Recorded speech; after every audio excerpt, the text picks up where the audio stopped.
Magandang araw po sa inyong lahat. Kung saan man kayo ngayon sa iba't ibang dako ng mundo, purihin natin ang ating Panginoon na nagbigay sa atin ng isang espesyal na privilege upang patuloy nating alamin ang kanyang mga instruksyon at prescription para sa ating generation. Napag-aral natin sa previous na ating episode ay tungkol sa the lamp that we call peace. Yun ang pinaka-immediate na episode. Doon sa episode na yun, doon natin matunghayan bakit talagang sinabi ni John the Revelator, "When I saw the woman drunk in the blood of the saints and the blood of the martyrs, he wondered and admired after the beast." So it talks about the lamp, mga pangwakas. So bilang mga Kristiyano, mga followers of Jesus Christ, yung sinabi niya sa ating previous episode na, "I am the way, the truth, and the life." What is the way of Christ today? The way of Christ today is all the way of the closing. What is the truth of Christ today? The truth of the closing. What is the life of Christ? What is our life today? It's the truth of the closing. The way, the life of the closing generation. Kaya ang kailangan natin ngayon, mga kaibigan, ang God's closing prescription. Ang source lang talaga niyan, yung Bible. Na yun ang pinagbatayan ni Kristo na it is written. Dahil pangwakas na henerasyon, pangwakas na daan, pangwakas na katotohanan, pangwakas na buhay, apocalyptic life. Dahil sa ating closing apocalyptic generation, we are so blessed na si Kristo mismo ang nagbigay physically ng kanyang prescription na pangwakas sa pangwakas na henerasyon. As a matter of fact, sa isang sulat, sa isang komentary ng Biblia na mabasa natin sa page 954, volume 7 of the SDA Bible Commentary, sinabi, "The instruction to be communicated to John was so important that Christ came from heaven to give it to his servant, telling him to send it to the churches." It was an specific instruction that he specifically came to planet Earth to deliver physically the message. So ganun kahalaga ito, mga kaibigan at mga kapatid. Kaya may sinabi ang kanyang salita sa Salmo 119:105, "Thy word is a lamp unto my feet and a light unto my path." David who wrote this text. Kaya sinabi ni Isaiah sa Isaiah 8:20, "To the law and to the testimony." Ano yung batas? Ano yung testimony? The law is an instruction. "If they speak not according to this word, it is because there is no light in them." So let us be clear on this line and these biblical principles. To the law and to the testimony, if they speak not according to this word, there is no light in them. So what is really the word of God for this time? Kasi pwede naman gamitin yung word of God na sinasabi sa napakalipas na, pero yung intensyon sa panahon ngayon, the word to make it relevant. So natin maintindihan, halimbawa, na pag-aralan natin sa nakalipas na episode, sinabi niya sa Revelation 21:5, "And he that sat upon the throne said, Behold, I make all things new." So paano nagkaroon ng gera tungkol sa tekstong ito? Kasi si Kristo nagsabi na babaguhin niya ang lahat ng mga bagay. Kaya yung pagbabago na yan, ang kaaway naman ay ang tao. No?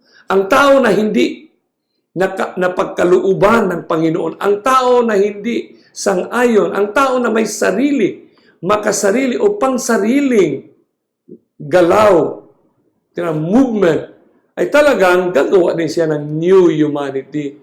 So ang ating kaibigan na isang mahalagang kontribusyon sa mundo ay nagbigay sa 1996, April 7, sa Easter message na napag-aralan natin sa napakalipas na episode, ay talagang napakaganda yung sinasabing new humanity.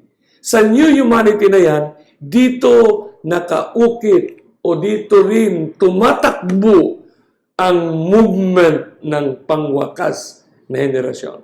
Kaya nandito sa ating generasyon ang tinatawag na New Age movement. Isang filosofiya. Ano ba yung filosofiya? No, man's way of understanding life. Dito sa filosofiya ito, dito pinatakbo yung New Spirituality. Yung New Spirituality na napag-aralaman natin sa nung nakaraang episode ay the ecumenical world, religious pluralism, the New Age health, the New Humanity, the New Age business design, ay napag-aralan natin yan, kapatid. Kaya sa pangwakas na movement na yan, sa isang tao na nagsasalita, the New Humanity, ay napakalaking papel niya ang kanyang ginampanan. Kaya malaki din ang naisulat ng Biblia tungkol sa kanya. Kaya ang it is written, sapagkat 2,000 taon hinintay ito, kapatid, nang hindi siya pinayagan. Hindi pinayagan ang kapangyarihan ito. Pero in that appointed time na sinulat ng Biblia, ay nandoon. Sa isang panahon, umapak siya. Sa Time Magazine, tinawag siya the Pope in the Holy Land. Sa kasaysayan at takbo ng ating mundo, ay matagal talaga na hininanais na sila'y tatayo, titindig sa lupang banal. Pero it just happened right on time according to the Word of God. Kaya sa statement niya na nakatayo siya, I set foot in the land where God choose to pitch his tent. Kaya dito natin matutunghayan at dito natin ma-appreciate yung grasya ng Panginoon sa atin. Yung grasya ng kaalaman. That we will grow in grace, in the knowledge of Him. Kasi sa knowledge na yun, sinulat niya, ibinigay niya 2,000 years ago. 2,500 years ago. Sinabi talaga niya that stand up. Stand in. Sa river na yan, stand up ang ginamit na praise, na words. Sa Mount of Olive, ang ginamit ay stand in. Tapos sa island, one is. 5 are fallen, one is. So napakahalaga na bakit kailangan natin talaga sa ating henerasyon. Kung ano man ang ating relihiyon at denominasyon. Kahit ano man ang antas. Kaya dito natin makikita yung words like stand in, river. Bakit yung river will stand by itself? Because the truth stands by itself. The Mount of Olive, the island of Patmos. Itong Christ's closing instructions. Truth stands by itself. Hindi na mahirap, kapatid, na hanapin mo pa kung saang source, saang quotations. Kadalasan sa ating mga previous generation, saan yung quotations na yan? Saan galing yun? Sinong nagsulat noon? Hindi na, kapatid. Ang mata na lang natin ang kailangan. Because our eyes will see the truth itself. So we are so blessed ang generations natin. Hindi na hirap. Hindi mo na kailangan saan ang source noon. Ilang bibliography ang kailangan mong basahin, kapatid. Saan natin hagilapin? Sinong mga scholars? Kapatid, sa ating generation, the word of Christ will stand by itself. Bakit? Kasi yan ang reality. Hindi mo na kailangan, kapatid, kasi mababasa mo. Halimbawa, bigyan ka ng example. Yung sinasabi sa Time Magazine ngayon. Hindi naman natin pwedeng ipagkailan na yan ang katotohanan. The New Roman Empire. Sipin mo. The New Time Magazine. Pagbasahin mo yan, dito mo maintindihan na yung akdang panahon na babalik ang kapangyarihan. Yung tinatawag na restored power. Dito. So pag nakita natin yan, kapatid, nakita natin yan na mga kaganapan, kasi sinabi ni Kristo ang verb na ginamit, you will see it. When one stands, everybody will see it. God is an omnipotent God. Omnipresent God, omniscient God. Alam niya na kung ano ang maging reaction sa generations na makakita o sa generation na sinabi niya blind and naked. Bakit, kapatid? Kasi after He described the prescription, binigay agad ng Panginoon ng instructions. Pag-aralan natin noong nakaraan, when you shall see the abomination of desolation, spoken of by Daniel the prophet, stand in the holy place. The next verse says, let them which in Judea, be in Judea. Flee into the mountains. Bakit may instruction ang Panginoon to go to the mountain? Bakit kailangan nating pumunta doon? But God knows. Alam niya. Hindi niyo ba naramdaman na halos lahat ngayon ng tao, the intellectuals of modern times, no, the millennials, ay mayroon silang interest papunta sa bundok. Kaya nga sa ating generation ngayon, maraming ginagawang institusyon sa bundok. Mga retreat centers, resorts, wellness centers, doon talaga itinatag sa bundok. Hindi niyo ba alam? Most of the expensive properties today are in the mountain. Pero napakaswerte ninyo, kapatid. Yung isang relihiyon, isang iglesia, na mayroong isang tagasulat, na isang nagtestimonya siya sa kanyang sulat. Yung sinasabi na in 1902 sa sulat niya, ang pangalan niya si Ellen G. White. Nagsulat na siya na look for a place in a countryside and plant. Alam niyo mga kaibigan at mga kapatid, 1902 pa yan. Kung the past 50 years sinunod yan ng mga kapatirang ito, they will become the richest people on earth. Because 50 years ago, yung lupa na yan sa bundok ay mura lang, kapatid. Very cheap ang kanyang price tag, 50 centavos per square. Minsan nga binibigay lang yan noon.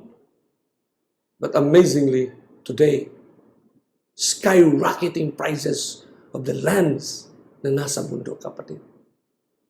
So inunahan na pala ng Panginoon ang mga anak niya. Flee into the mountains. Maliban doon sa mga, alam na natin, na mga influensya sa syudad. No? The evilness that creeps into the city. So dito natin maintindihan na alam ng Panginoon yung concern natin. Pag tayo in-instruction na punta sa lugar na yan, o an elevated bundok na yan, ang concern talaga natin, may kurinti ba doon? May pagkain ba doon? So yung luxurious living ng last generations, which is particularly in the city, ay gusto nating dalhin sa bundok. Gusto nating dalhin yung conveniente na yan. Pero God knows 2,000 years ago na yun ang concern mo. Kaya nga sinabi niya sa verse 17, Matthew 24:17, let him which is on the housetop not came down to take anything out of his house.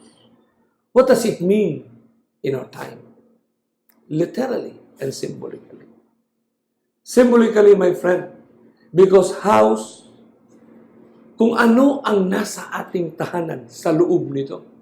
Bakit ayaw ng Panginoon, you take anything out of your house? Because most of our life, lahat ng ating mga pagsisikap, lahat ng ating mga concern, lahat ng anything that make us convenient, binili natin yan, nilagay natin sa loob ng ating tahanan. Because this is the place, the most important place in our human existence. The house. Sa loob ng bahay na nandoon lahat yung luxurious natin na gusto nating mapangawakan. Pero when you're on the housetop viewing the movement of the story of redemption at its finally close, mangwakas na ito. Nandyan ka na sa movement na sumunod ka na sa instruction ng Panginoon. You have to get out. You have to go to a certain place. Flee. Ang gagawin mo, kapatid, huwag mo nang hanapin yung conveniente. Do not take anything out. You just leave it. Because we are moving forward to meet Christ. Kasi may inihanda siya na mas higit pa sa mga bagay na ating pinanghawakan sa mundo ito. Do not take anything. So, minsan sa atin, hindi ako makapunta. Alam ng Panginoon yung dahilan bakit hindi tayo makasunod sa instruction niya. Remember, our life must abide in His Word, in His instructions. So binigyan agad tayo ng advanced information ng Panginoon kung ano ang mga naging hadlang ng atang hindi natin pagsunod. Kaya ang kanyang instruction, do not take anything out of your house. Ganun lang kasimple yan, kapatid. Stands by itself the truth. Ilan sa atin ang hindi makarating na hindi sumusunod? Alam mo kung sinusunod lang talaga natin, we can be the richest people on earth. From 50 centavos, magkano lang 20,000 pesos. Puntahan mo lang yung kapitbahay nating lugar. Halimbawa, dito sa Manila, sa Tagaytay. 30 years ago, magkano ba ang lupa dyan? Sa Laurel na yan. Overlooking Taalay. Magkano lang? 50 centavos lang ang ano dyan? Ang per square meter. Pero ngayon, 25,000 per square meter. What a missed opportunities. Ang Panginoon na hindi nabigyan ng instruction, na hindi makabubuti sa atin, especially sa movement ng proclamation, especially na pinag-usapan natin yung resources daw natin. Hirap tayo makaproclaim kasi wala tayong pera, wala tayong resources. What makes us poor? Because we disobey. We do not follow Christ's instruction. Ang kasunod na verse niyan, kapatid, is about, neither let him which is in the field, neither let him which is in the field return back to take his clothes. Sa mga sumusunod sa kanya, sa instruction niya, nasa field of preparation ka na. Huwag mo nang balikan para kukuha ka ng iyong damit. Return back to take your clothes. What does it mean, my friend? Ano bang representation? Bakit importante yung clothes? Sa atin, napakahalaga. Pinagsikapan natin yan eh. We burn candles with perspirations. We spend money to get the professions that we want. The crown, yung sinasabi natin, the world's crown, jewels of the world, yung ating edukasyon, yung profesyon na ating hawak. Minsan sabi natin, nandoon na nga, pero dapat ganito kasi doktor ako, engineer ako. Pero sinabi ng Panginoon, huwag mo nang dalhin yung damit mo. Do not take back the clothes, the professions. Di ba sa atin ngayon, ang professions, ang damit ay may simbolo ng professions. Halimbawa, pag engineer ka, pag doktor ka, anong uniform mo? Di ba? Pag lawyer ka, dapat ganito ang pananamit natin. These are the dynamics of a life. Pero God is simplifying to us. Do not take your clothes back. At dito ngayon ang pinakamaganda, kapatid. Verse 19. You open our Bible in verse 19. As you open it, you have to pray silently. Verse 19, it says, and woe unto them that are with child. Paano natin i-connect? Yung prescription niya, makita niyo, tapos isinunod niya yung instruction, tapos nagbigay pa siya ng mga detalye kung paano tayo susunod sa kanya na hindi tayo mahadlangan. At sinabi niya dito, and woe unto them. What does it mean, woe unto them? And this is the verse na binigyan niya, woe, kawawa kayo. Woe, it's a negative word. Woe unto them that are with child. That are with child. Bakit ba kung may anak ka, bakit naging cursed na ba ang isang tao na may anak? Woe unto them that are with it. In connection to that instruction. Huwag tayong lalayo, kapatid, kasi may instruction. Pero siya, woe unto them that are with child. Bakit, kapatid? Gaano ba kahalaga ang instruction ng Panginoon? Na ang hindi sumusunod, binigyan niya ng woe. Woe unto them. Tapos nakakunik sa bata. That are with child. Remember, kapatid, this is a present participle. That are with child. 2,000 years ago, alam na ng Panginoon yung mga rason natin. Ang mga rason natin ay dahil sa ating mga anak, hindi tayo pwede makapunta sa instruction niya, makasunod. Hindi tayo pwede makapunta sa bundok.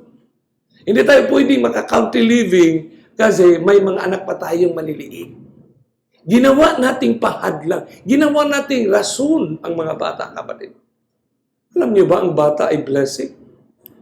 Sinabi nga ng Panginoon, unless you will have the heart of a child. Yung bata, kapatid, nagsimbolo yan. Sa ministry ni Jesus, napakahalaga nga ng bata. Kasi ang bata nga, ang bata na yun, dahilan na nakakain sila. Bago pa nagkasala ang tao, sinabi na ng Panginoon, go to the world and multiply. Bakit marami nag-iisip na, bata ay maging ano? Kapatid, hindi yan ang ibig sabihin. Woe unto them that are with child. Kasi ginawa nilang rason na hindi sila makasunod. Tapos ang kagandahan pa nito, unto them that give.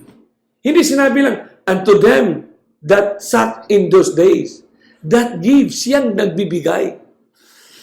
Maraming mga tao na hindi makasunod kasi marami pa akong pinaaral, marami pa akong tinulungan.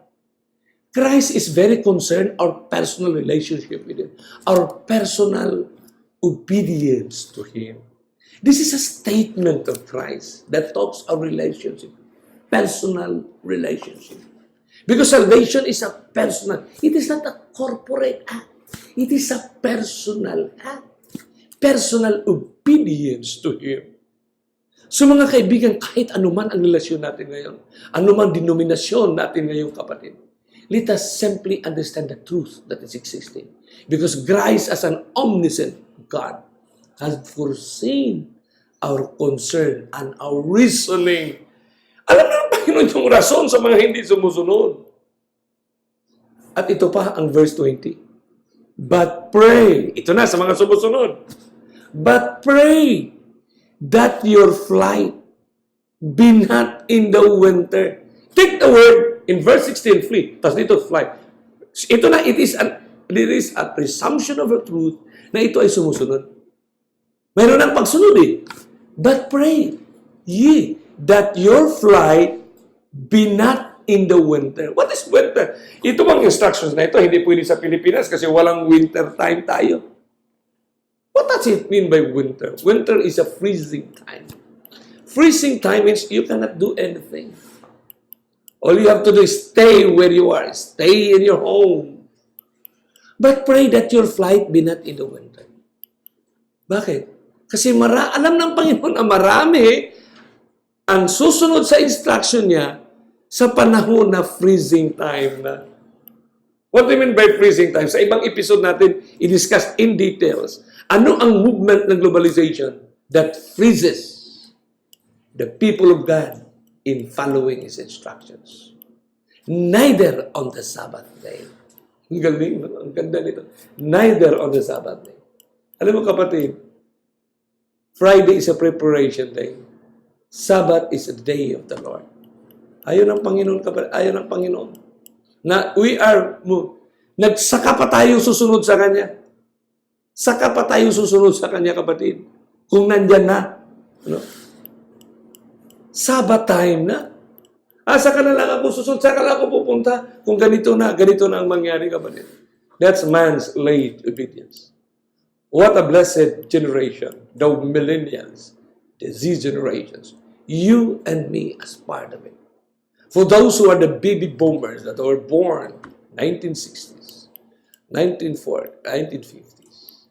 So napakabait ng Panginoon na binigyan tayo 2,000 years ago ng instruction, tapos nagbigay pa siya ng ating mga possible reactions, kapatid. Napakabait ng Panginoon na talagang itinatag niya ang pangwakas. In-establish niya yan sa river, mount at island. So napakalala natin yung una nating, in the last episode, yung sinasabi doon, yung movement ng kings. Movement ng kings, kapatid yan. Identification of kings. Kaya dito natin makikita sa ating pag-aaral na every 2,000 years, meron talagang significant event. Noah, the first 2,000. The next 2,000 years, Christ was born, died, and resurrected.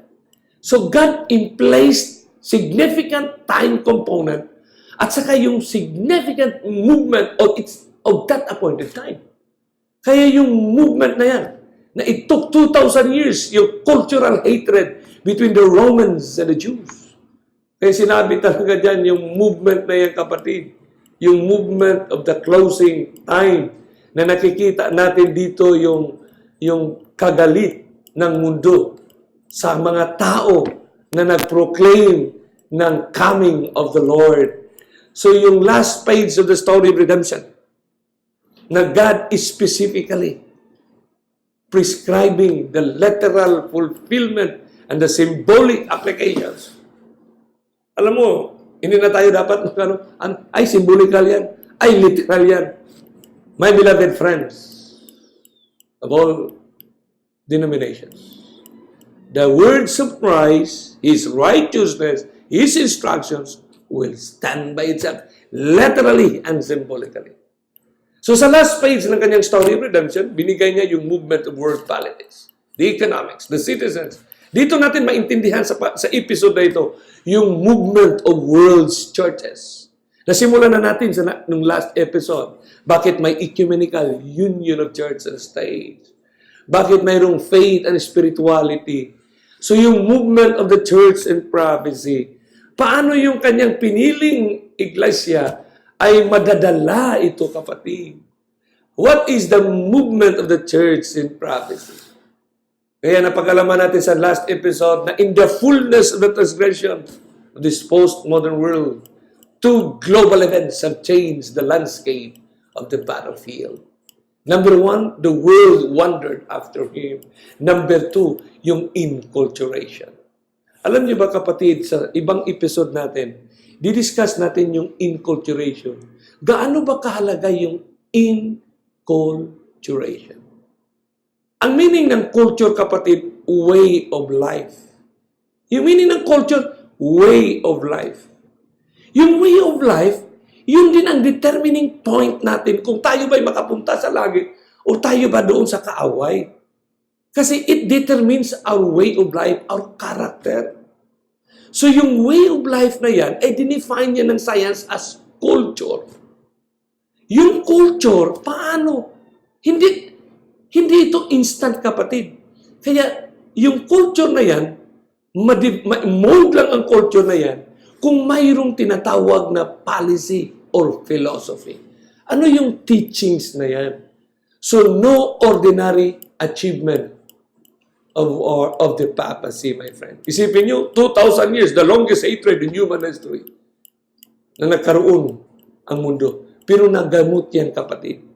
So, kasabay ng paggamot na ito, yung hatred na yan, at saka kasabay din ang sinabi ng Biblia, the transgressors shall come to the full. Sinabi din ni Pablo, the falling away first.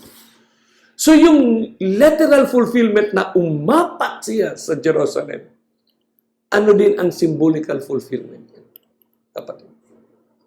Na siya ay tatayo sa lahat ng relihiyon.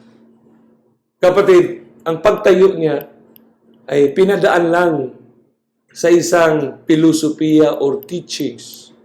Isang teachings na napakahalaga naman pag titingnan natin. Halimbawa, sa generation natin, sa 2011, ginanap yung tinatawag na Joel Prayer, Week of Prayer for Christian Unity. Halos lahat ng relihiyon yan. Sipin mo, World Council of Churches promoting Christian unity. Lahat ng mga Protestant churches joining with the Pontifical Council of promoting Christian unity. So the Pontifical Councils of the Roman Catholic Church promoting Christian unity, kasabay din yan sa World Council of Churches promoting Christian unity. Tingnan mo lang, i-type mo lang sa Wikipedia ang mga movement na ito. Sa 2011, 2012, 2013, every year may week of prayer. Sa week of prayer, i-challenge ko kayo, kapatid, kung ano man ang ating antas ng ating paglago ng kaalaman sa mundo na ating kinabilangan. In the field of learning, in the field of higher education, how do we relate and engage the movement of our time? Isang sulat ng isang ang pangalan ay si Ellen G. White. Sa libro na sinulat niya sa 1888, sa page 25, paragraph 4, sinabi niya, when the idolatrous standards of the Romans should be set up in the holy ground. Pag set up, itayo talaga, kapatid. Saan daw? Holy ground. Which extended some furlongs outside the city walls. Then the followers of Christ were to find safety in flight. So take note, my beloved friends. Tignan mo lang yung statement. Followers of Christ were to find safety in flight. Our safety comes into in flight. Kaya makikita natin, ano ba yung movement talaga ng last generations? Na hindi tayo maiwan, kapatid. Kasi may movement when the warning sign should be seen. Napakalinaw, in-specify ng Panginoon yung warning sign. When you shall see the abominations. Those who would escape must make no delay. The signal for flight must be immediately obeyed.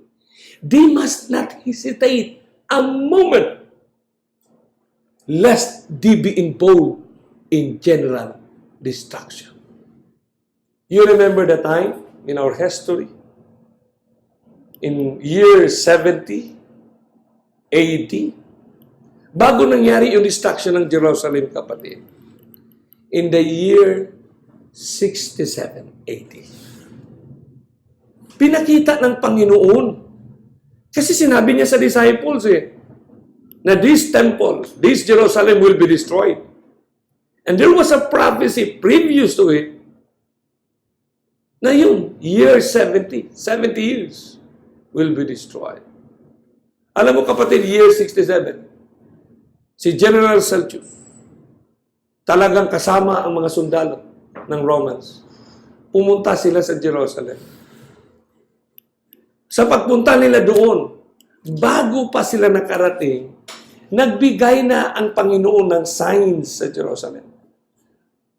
Hating gabi, may mga makikita silang sundalo, Roman soldiers na makikita nila umaligid sa kanilang syudad. Sino yun? Mga angels yun, Divine showing. Nagpakita para ipaalam. Kasi may prophecy na. Now, when the Roman soldiers will encompass the city, when you shall see the abomination of desolation, flee. Kapatid, in spite of all miraculous showing of heaven to tell the Israelites that they have to get out from that city. Kapatid, alam mo, ang purpose lang talaga ni Celsius, kasama ng mga sundalo ng Romans, is simply to tell the Jewish people na ilagay nyo lang itong aming insignia sa inyong templo. They have no intention to destroy the temple, my beloved friends. Take note. They are not doing to destroy the temple. They are not coming into Jerusalem to destroy. They were there to promote friendship and fellowship, my friend. But the Jews misunderstood it. Simply because they don't want, according to them, we don't want to defile our temple by placing your insignia right there, the Roman insignia inside the temple. Alam mo, kapatid, nagkasagupaan talaga sila. At the point na mawala na matatalo na ang Israel. Kasi napaligiran na sila. That was year 67, during the time of General Celsius. Pero kapatid, the wonders, ay nga sinabi ng mga historian, one of the most, isa sa pinagtakahan na kaganapan. Bakit si Celsius ang Roman soldiers umatras? Na nasa bingit na sila ng kanilang kapanalunan at the very point that they will destroy Jerusalem. Bakit sila umatras? Kaya nagtanungan nga sila, according to Josephus, the Jewish historian, loved by the Romans. Na sinulat niya, General, why are we withdrawing? Sabi, bakit kayo umatras? Kaya yan ang sa history, kapatid, isa sa napakamanghang kaganapan sa gera. Umatras sila, kapatid, and that withdrawal misinterpreted by the Jewish. Kasi nanalo tayo, wala talagang makatalo sa atin. God gave them 3 years more. Sa lahat ng mga sumusunod sa prophecy, kapatid, na nagpapasa, they review what transpired. And after reviewing, some of them went out of the city. And they were saved. Because on the year 70, no less than the son of the emperor. Who was the son of the emperor that was sent to Jerusalem to finally offer the best that they can have, their mutual existence as the province of the Romans, Jerusalem and Judah? Oh, my beloved friends, it was Titus. It was Titus with the Romans, the year 70, with all those signs that God has been providing them. But those who are obedient to the words of Christ, they were able to make their exit. Nakalabas sila, kapatid. Umexit sila doon kasi yun ang nakasulat sa instruction ng Panginoon. They have to get out of the city. Same with our generations today. Great controversy when the idolatrous standards of the Romans should be set up on the holy ground. What are these idolatrous standards? It's not about idols. It's about the standards where the Romans are so very popular. They are the one that in placing the nations of the world, their teachings, their programs, their activities. These are the views of humanity, the standards of the Roman Catholic Church, because they are the promoters of life and the rights. Pag ito ang nakikita natin na ito na ngayon ang pumapasok, the warning signs should be seen. Those who would escape must make no delay. Yung lahat ng kanilang mga programa, kaakibat para sa kabutihan ng mundo ng sanlibutan. Spiritual man, political or economics. Punta natin sa spiritual, kapatid. Kaya si Elder Ted Wilson, nang na-elect siyang presidente ng Seventh-day Adventist Church, on his first message to the ASIC Convention, sa mga mayayaman, mga businessmen of the Adventist Church, in August 6 of 2011, Elder Ted Wilson, as president of the Church of the General Conference, sa kanyang sinabi, quote and unquote, sinabi niya, guard against a mystical belief and practices that are finding their way into the church. My beloved friends of the Adventist world, no less than the president. We all believe that when the president set as the leader of the church, how God anointed him, inspired him to deliver the closing message. But he himself recognized that there are mystical beliefs and practices that are finding their way into the church through formats like spiritual formation and the emerging church. Spiritual formations, these are man-made formats to make people mature in their spiritual life. And there are a lot of these spiritual programs, spiritual formation programs that alter the words of God. Gamit pa rin sila ng mga salita ng Diyos, pero yung mga spiritual formation na ito, kapatid, mystical, mind manipulations, my friend. Mind manipulations. Trying to discredit or trying to tanggalan nila ng papel ang Holy Spirit. The basis of much of this is the emphasis of an experiential and emotional rather than strong foundation of the Word of God. Ang importante sa mga movement ito, yung emotions, iiyak sila. Pag nag-pray sila, iiyak sila. Mind manipulation, transcendental meditations. Pag may activity sila, dito sila nakafocus sa bato na ito o sa tubig na ito, tapos iiyak sila, kapatid. Instead of the strong words of God's instruction. Pero tandaan nyo, kaibigan, Bible yan, spiritual activities yan. Kaya sinabi talaga ng presidente na si Elder Ted Wilson, stay away from mystical forms of prayer. Kasi halos lahat ng relihiyon, pati na ang mga politiko ngayon, lahat ng institutions, yung forms of prayer ang kanilang pinatupad. Yung dugtong-dugtong na panalangin na hindi na sinunod yung forms of prayer na itinuro ni Jesus. Kaya pag nag-prayer talaga tayo, i-close mo talaga sa pangalan ni Jesus na aming tagapagligtas. Sinugtong mo, din ikaw ang susunod. Pero ang format, please my friends, take note. Hindi na, truth will stand by itself. Puntahan nyo na lang. Puntahan mo ang archives, Pag ang mga presidente ng bansa, sa Pilipinas lang, pag nag-o-taking ang presidente, dugtong-dugtong na panalangin. Bawat isa, yun ang dugtong-dugtong.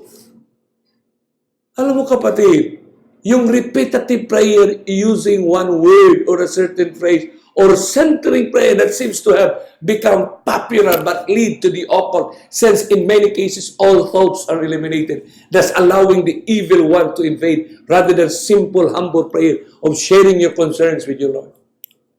Grabe kapatid, manipulative. Kailangan ito lang ang sasabihin nga, ito lang ang susunod, ito lang ang susunod. It's a format that plays the role. Prayer, my friend, to our God is simply to express our longings to Him. Pero ang Christianity today, spiritual religiosity today, have been affected by this movement, my friend. Kaya, one program of the 3ABN, the Nightlight, si Dr. Derek Morris nga, who is now the president of the Hope sa broadcast, siya, nag-testimony siya during this presentation. He made a testimony confessing na he was a practicing emergence. Mga prayer format, kapatid. Mark Fenley, sa Nightlight na yan, they talk about emerging church. Kaya ang kanilang prescription nito, these are the shaking movement of our time. Gagawa daw sila ng DVD or presentations. So, paano ito tinitindig? At paano ito pumasok? Paano ito gumagalaw, kapatid? 2,500 years ago, on the River Olay. Kasi Kristo, sinabi talaga, spoken over Daniel the prophet. Paano siya papasok? Stand. Paano siya tatayo? Kaaway mo. Kaya maintindihan natin sa lesson ng Nehemiah, the book of Nehemiah. Ang simple lang ang ginawa ng kaaway. They come to you as a friend to influence so that the way of life will be altered. Culture nga ang pinag-usapan, inculturation. Please, let us study back what is culture and how minds are being. Paano yung kultura? Kaya nga itong last two visions of Daniel, ito rin ang last two messages of Christ for us, the last generations.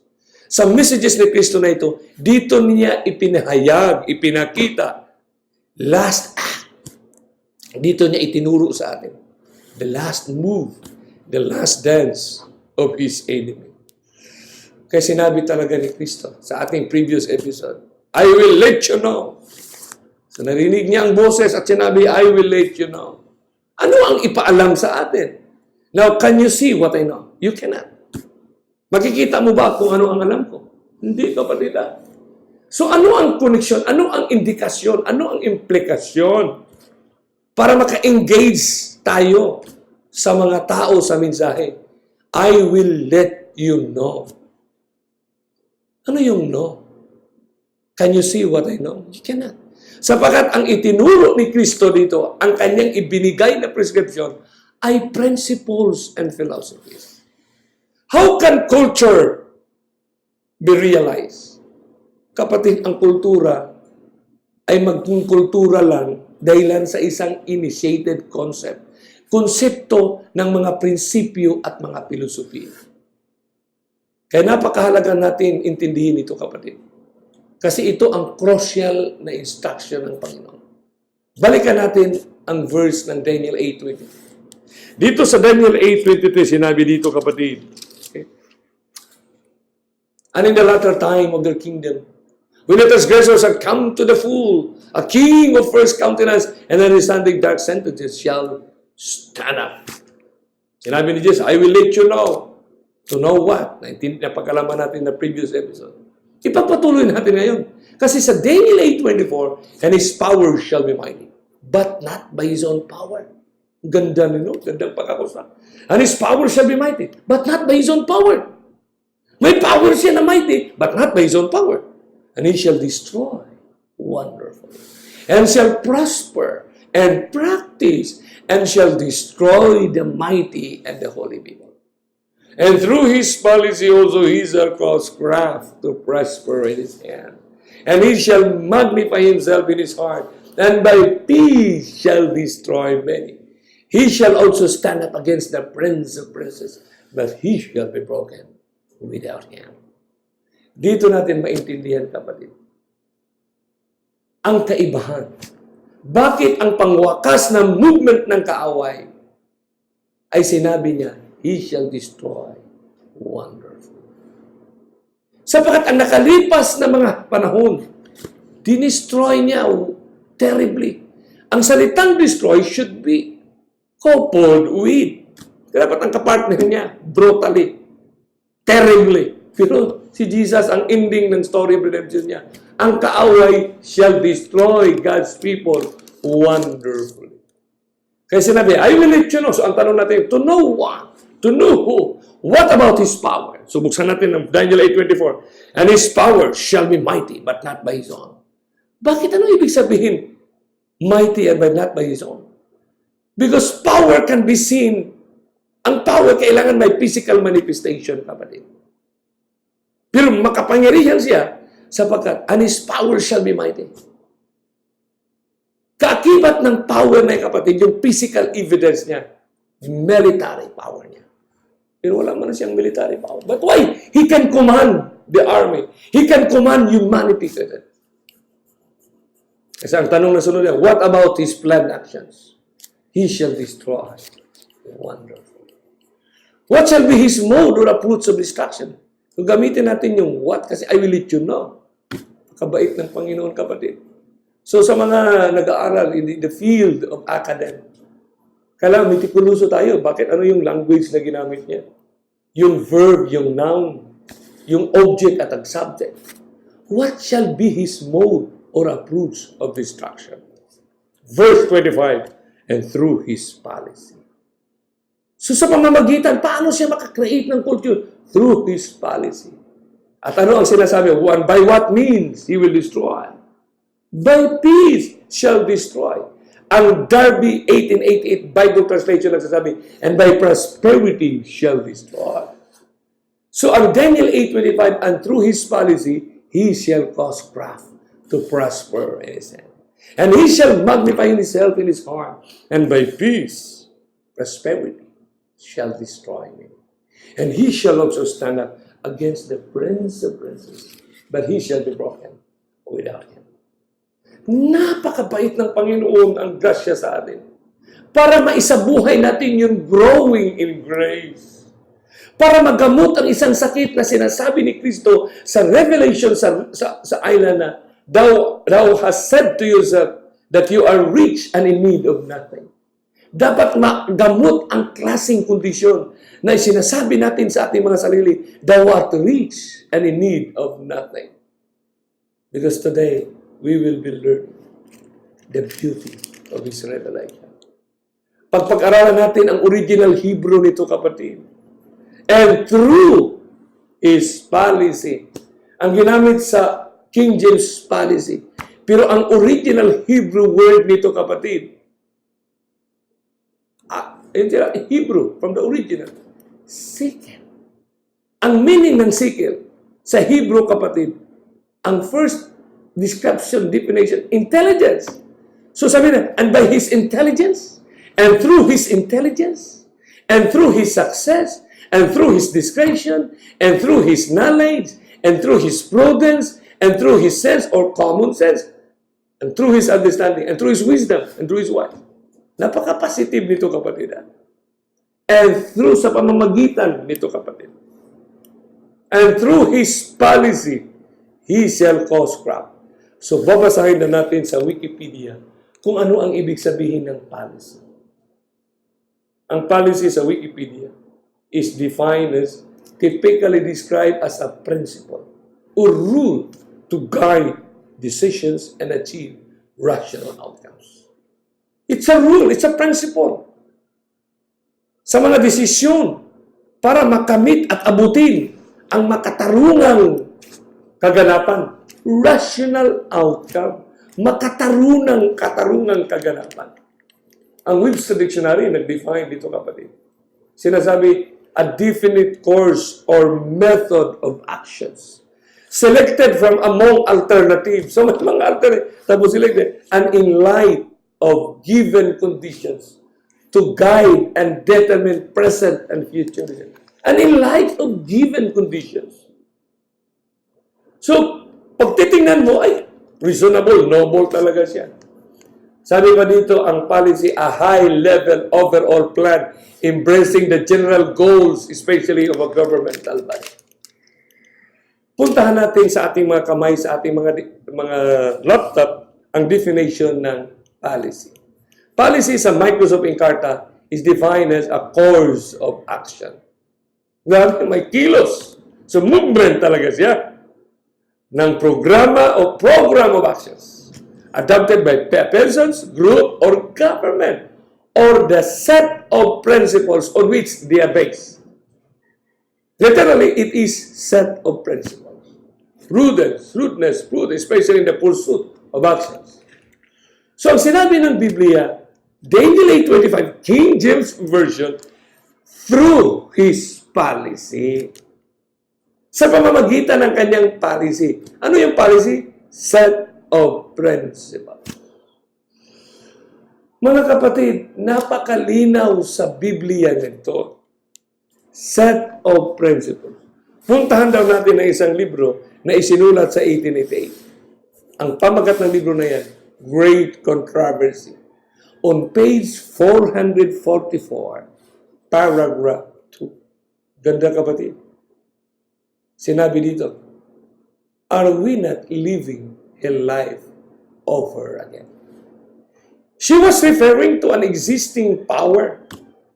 Because I would like to tell you, this was the time that the power of the little horn is now going on, my friend. The recovery of this power. Are we not living a life over again? And what do we see just ahead? So the writer was telling us, what do we see just ahead?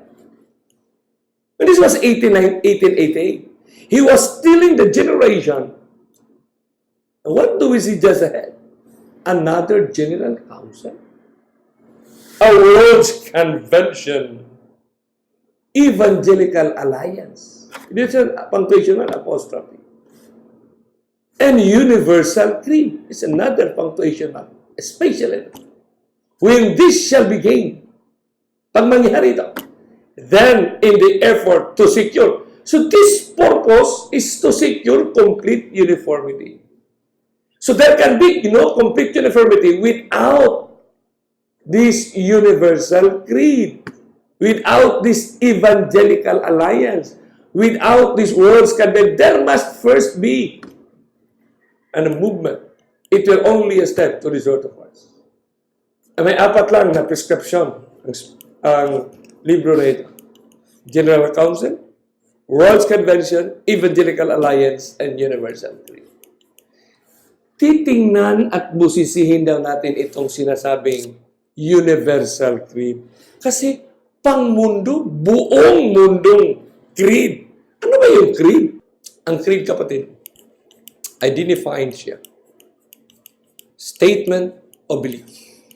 A formal summary of the principles of the Christian faith. The third definition, set of principles. Any set of beliefs or principles. So mga kaibigan at mga kapatid, dito natin makikita at matutunghayan sa dalawa nating mata.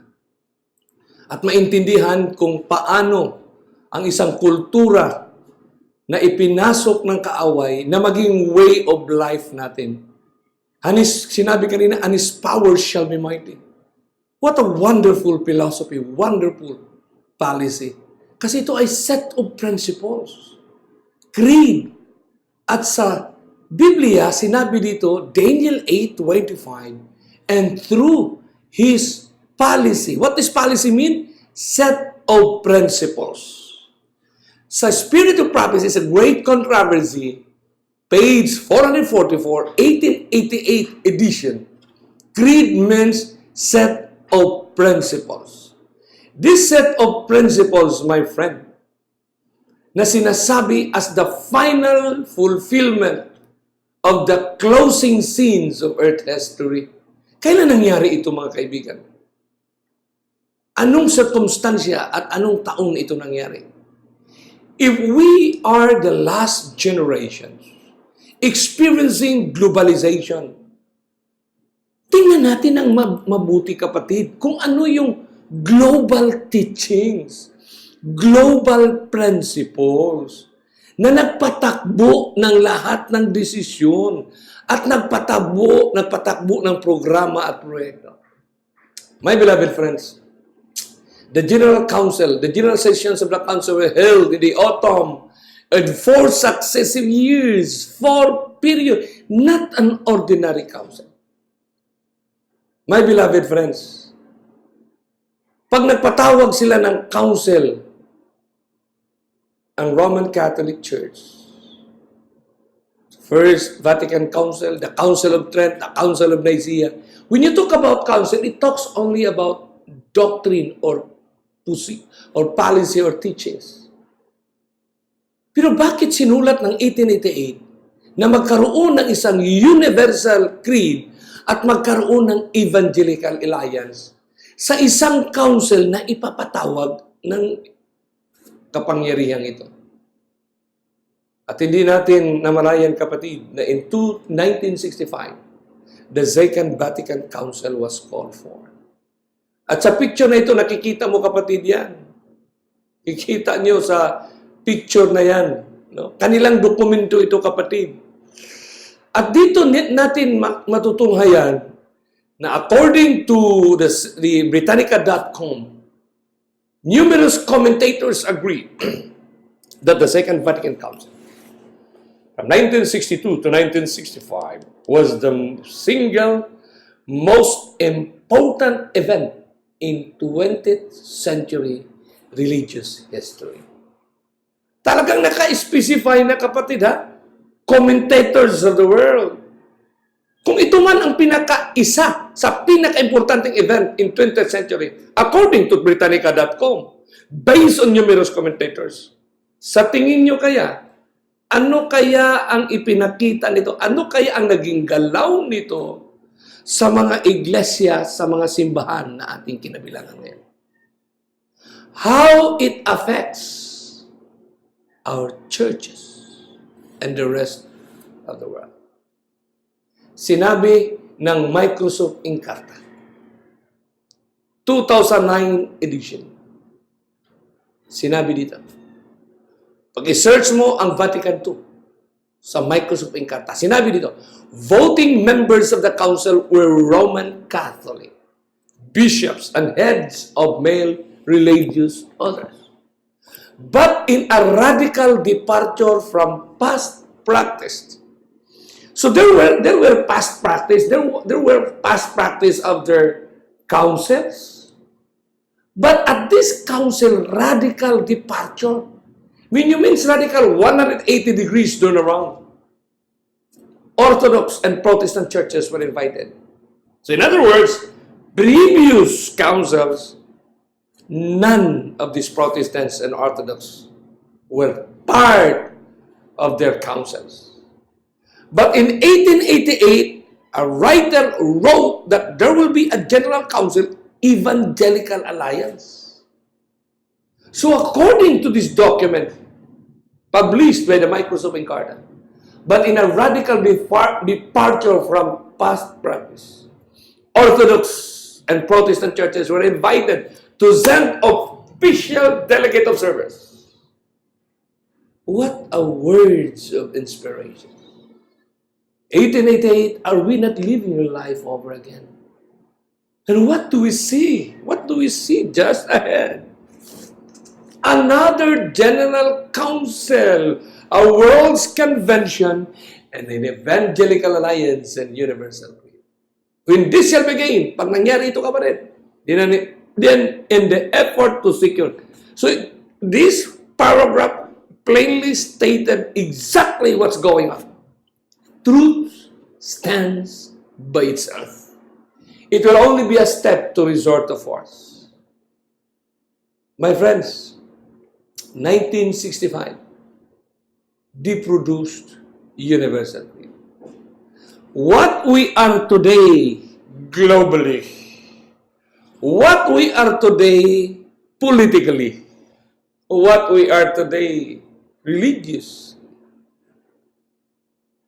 what we are today economically, what we are today culturally is simply the byproduct of this 1965 Second Vatican Council. No wonder that one professor in Andrews University, Jan Jovan Markovic, has made a challenge years back. In his focused research on emerging philosophy, on emerging church, he was lead to the Second Vatican Council. To our friends, Jan Jovan Markovic, if you have viewed these presentations, it will help us a lot. Your contributions in the history of the movement of the story of redemption. So, tingnan natin kapatid. Sa 1965, nakaproduce sila ng 16 major documents. Alam niyo, ang 16 major documents, gumawa ang kaaway, ng kaaway ng isang, mayroon ding documents daw na ginawa doon sa Africa. Sipin mo, maraming mga leaders ang nag-react niyan at talagang naniniwala sila noon na ginawa daw sa Nairobi, Kenya, yung 16 documents just to mislead. Kasi pag na-mislead ka doon sa ginawa nila, sa ginawa na yon, mawawala ka sa tamang mensahe ng River Mountain Island at mawala ka sa the real truth. Kasi pag titingnan mo yung na yon, na yung Nairobi, Kenya, na sinasabing 16 documents na pinalabas daw, ay sa taon, sa buwan na yon, the month and the day, my friend, it was a hoax. It was not true. But there are division leaders who even wrote and published and circulated to the old churches in reactions to that then 16 documents. But that is not. It talks about what is 16 documents that is crucial to our generation. Is what the Bible is telling us, my friend, 2,500 years ago. And it was being contextualized by the 1888 book, The Great Controversy. From the Catholic News Service, meron tayo dito 16 documents approved by the Second Vatican. Number 1. By the way, it was divided into 3 parts. The constitutions, the declarations, and decrees. Statements. No?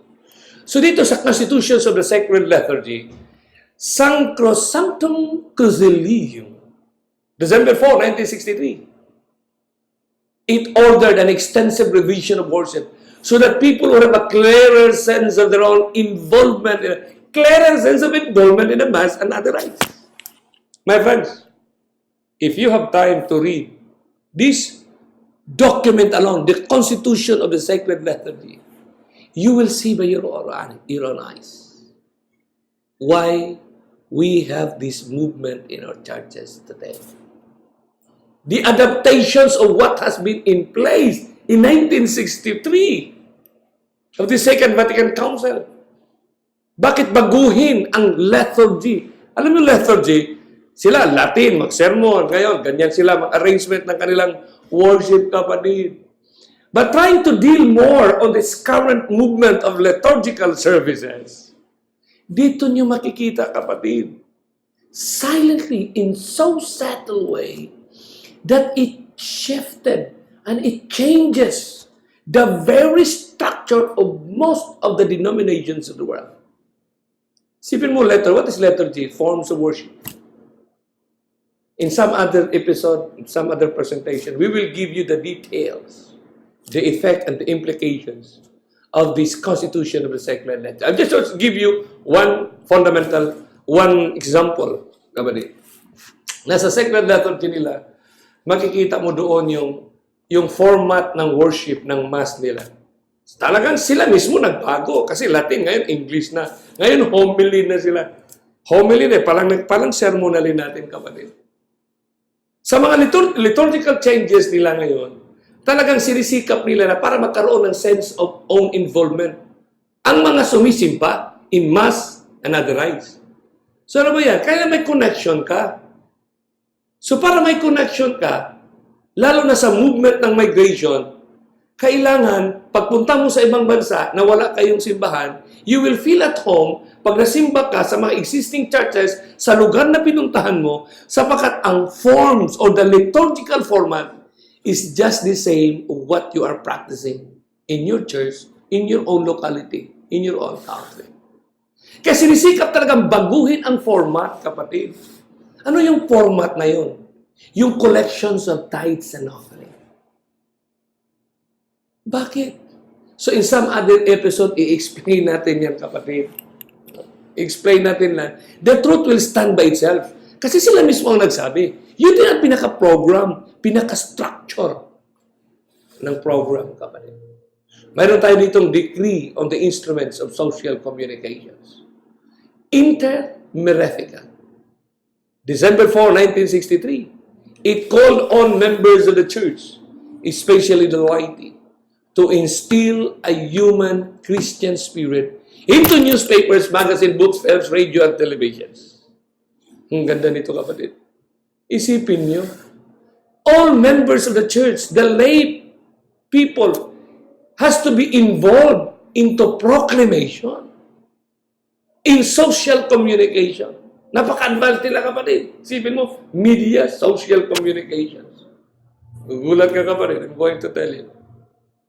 Na halos lahat ng mga batas in terms of communications, social communications. Sa atin, may tinatawag tayong NTC, National Telecommunications. Bili ka doon ng dokumento dyan sa NTC. Puntahan mo. Basahin mo yung objective, mission statement, mga programs nila. Exactly, Second Vatican Council. My friend. So mga kapatid, mga kaibigan, huwag na tayong magtaka bakit lahat ay gustong i-involve sa radio and television programs. Bakit meron tayong CBN, Community Broadcasting Network? Stations. Kasi involve mga, ano lang yan, mga 5,000 watts lang yan. Magkaroon tayo ng lahat. Everyone should be engaged into proclamation. Pero what is that proclamation? Love and unity and compassion. Napakaganda niyan, kapatid.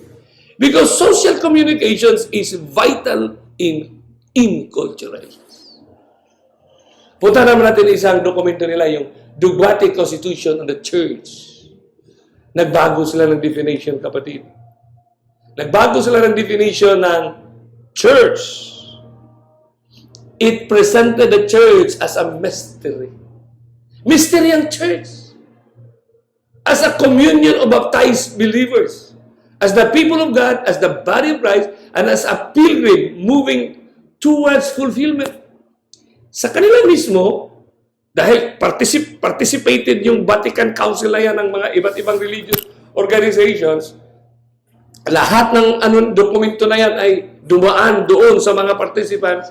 Talagang mystery. Pero nakaset up na ang ground na lahat ng reliyon darating sa tinatawag nating religious pluralism.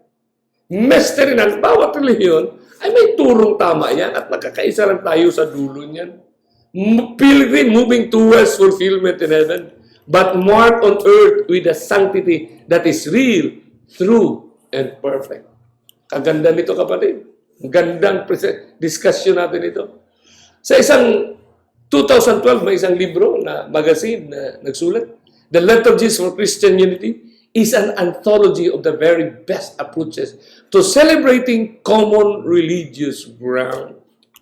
Ito, kapatid, wala na ito, complete na sila kasi 1965 pa sila. Ito 2012 na ito ng mga activities nila na common religious ground containing prayers and texts from the past 100 years of the week of prayer for Isipin nyo, 100 years na ang week of prayer for Christian unity. So paano mo nga maramdaman yung kaibahan, yung mga prinsipyo, mga teachings, mga policy, na paano mo makikita na ito ay hindi sa Panginoon? In the past 100 years, ay unti-unti na ito at naging practice na, naging way of life na ng halos ng lahat ng tao sa mundo. Even including Buddhist, Shintoism, and Islam. My beloved friends, the next one, ang sisa nito, yung decree on ecumenism. Alam mo yung ecumenism, November 21, 1964 yan, finally approved. It said that ecumenism should be everyone's concern. Lahat na ng tao yun ang dapat concern. And that genuine ecumenism involves a continual personal and institutional renewal. Bigat, kapatid. Personal renewal and institutional renewal. What does it mean? Personal renewal means yung ating tinatawag revival and reformation. Ano yung tinatawag institutional renewal? Ano yung bang institution na nasa Bible? The institution of marriage, the institution of Sabbath, the institution of the church. Wow! Unitatis redintegrati. Decree on ecumenism. Kaya wag kayong magtaka, kapatid. Sa ating generation lang tayo makakita na nagsama-sama ang lahat ng reliyon sa isang family camp meetings. Simula yan sa mga couples for Christ, singles for Christ, mga tinatawag nating mga religious spirituality. Ang tagal na nga, hindi nga natin naramdaman yung Asian for Christ, Asia for Christ. No? Started in India, kaya mayroon tayong Indology. Are you aware of what is Indology? That's the only in the dictionary. Kasi the first batch of the missionaries from the Protestants in America sent to India.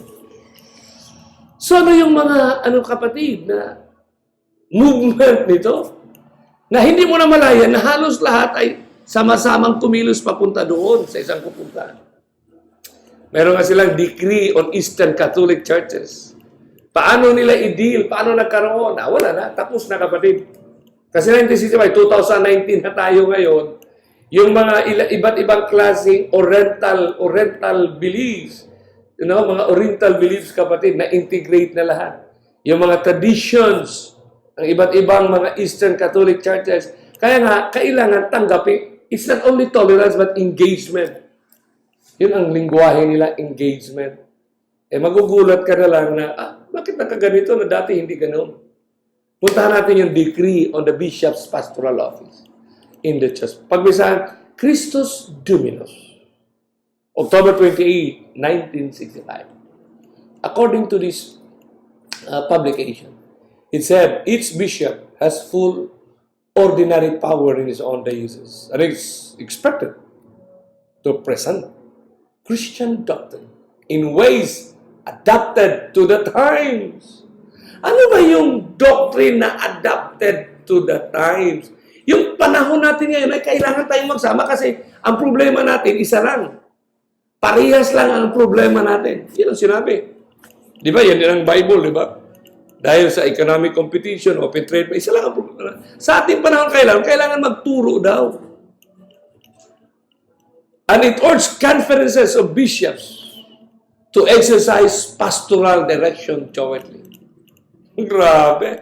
Kailangan joint ministerial, joint pastoral, kaya joint chaplaincy operations. Halos lahat ng kapatid, crafted. 1965. No wonder Jovan Markovic, in the emerging teachings, hinatid siya doon sa Second Vatican Council.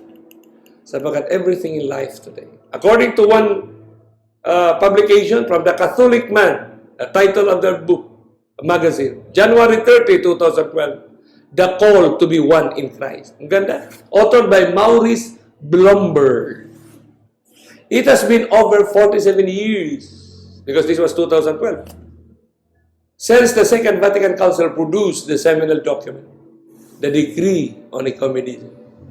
However, much progress has been made in building bridges to other Christian denominations. Much. It's not little progress. This was in 2012. 13, 14, 15, 16, 17, 18, 19. 7 years had passed. If you're going to ask yourself, based on all the data that we have right now, the evidence, truth, stands by itself. May sinabi ang isang sulat sa My Life. Page 77, paragraph 3. It is a great mistake on the part of those who are children of God to seek to bridge the gulf that separates the children of light from the children of darkness by yielding principle. The principle of God and the principle of the enemy of God. The principle of the Bible and the principle of the enemy of Jesus Christ. He transforms as an angel of light, and He is going to imitate. Remember, my beloved friends, yielding principle by compromising truth. Minsan, hindi natin nakikita kung ano na tungkol sa ecumenism. The spirit of ecumenism at work. Ito ang pinaka-kanta, sinisigaw ng administrasyon sa mga issues ng religious freedom. Ang religious freedom ay na-defined na ng movement ng ecumenism. Isipin niyo, kapatid, kaibigan, sama-samang nanalangin, sama-samang gawain ang lahat ng mga pastors ng iba't ibang relihiyon. Kaya dito lang nga sa ating Pilipinas, mayroon nga tayong program na bawat tuwing Lunes ng umaga, magkakaroon ng moral recovery presentation sa lahat ng munisipyo sa buong Pilipinas. Sa pamamagitan ng pagbukas ng isang linggo, Lunes, magkaroon ng mga homily o mga sermon after the flag ceremony sa bawat munisipyo. And this has been done by jointly mga pastors ng iba't ibang denominations. Ito ay mga kaganapan sa ating panahon na dapat nating intindihin. Kasi napakaganda, napaka-noble, kapatid. Tingnan natin uli yung isa sa mga creed na ginawa sa 1965. Itong Decree on the Church Missionary Activity.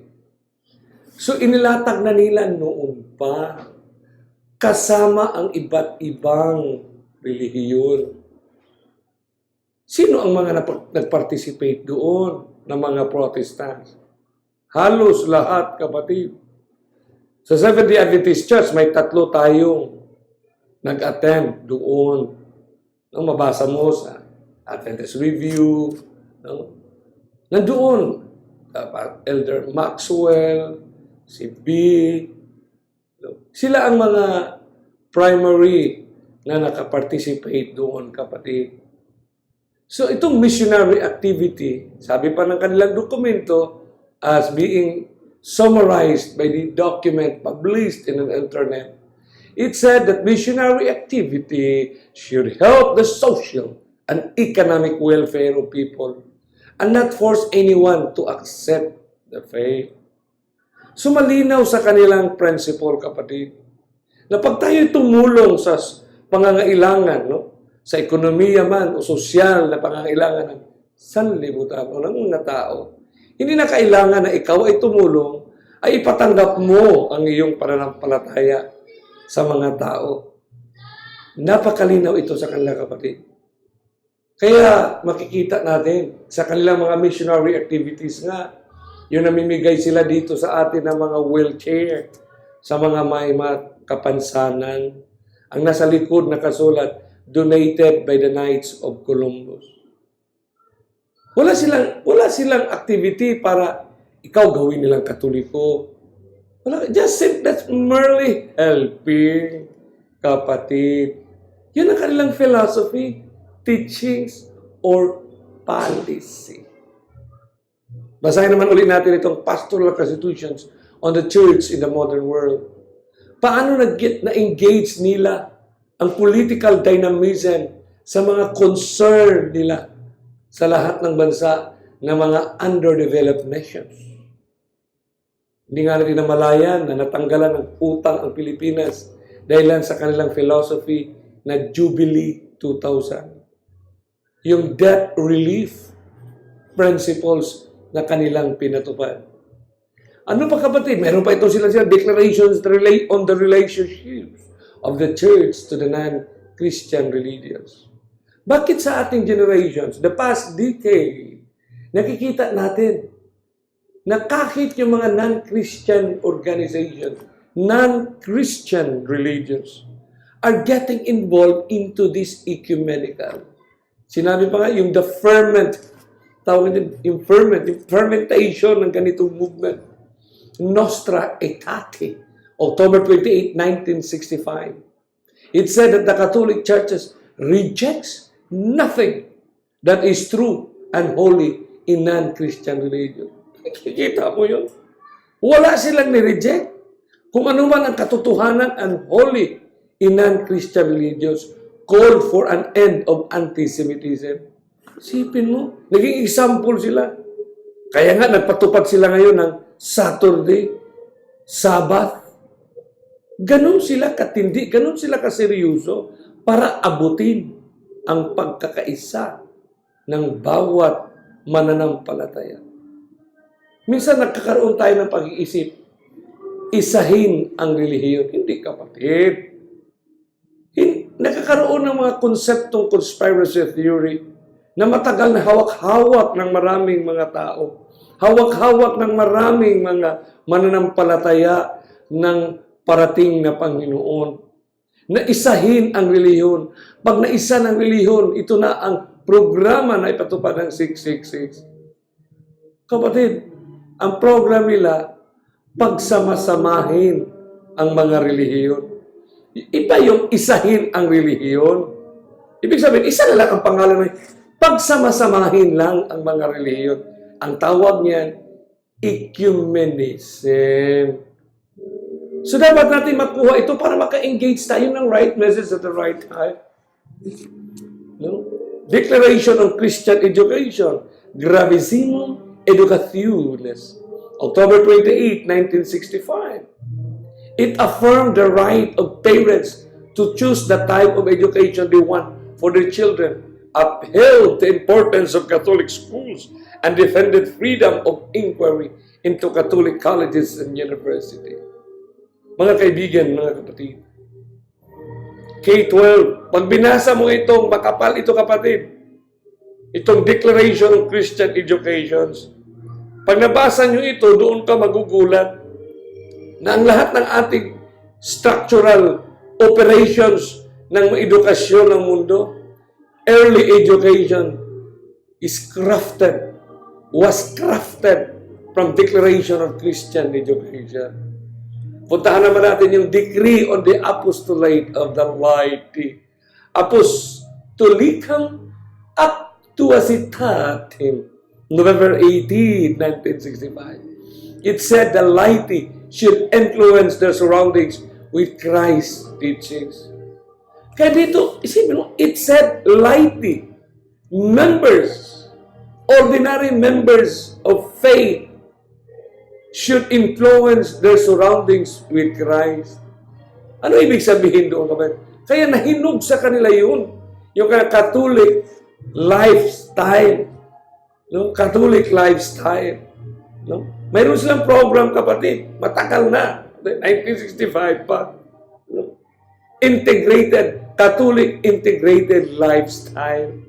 Kasi yung konsepto ng integration, yun ang pinaka-word sa ecumenism, sa religious pluralism. Integration, others can participate, or others may copy, or others may take part in achieving the common ground and the common goal. Simple lang, kapatid. Philosophy. So, ganun katindi ang philosophy, kapatid. It established way of life. Sa ibang episode natin, tatalakayin natin yan, a special episode on culture or way of life. How faith is being affected by the culture. Or how programs molded the mindset.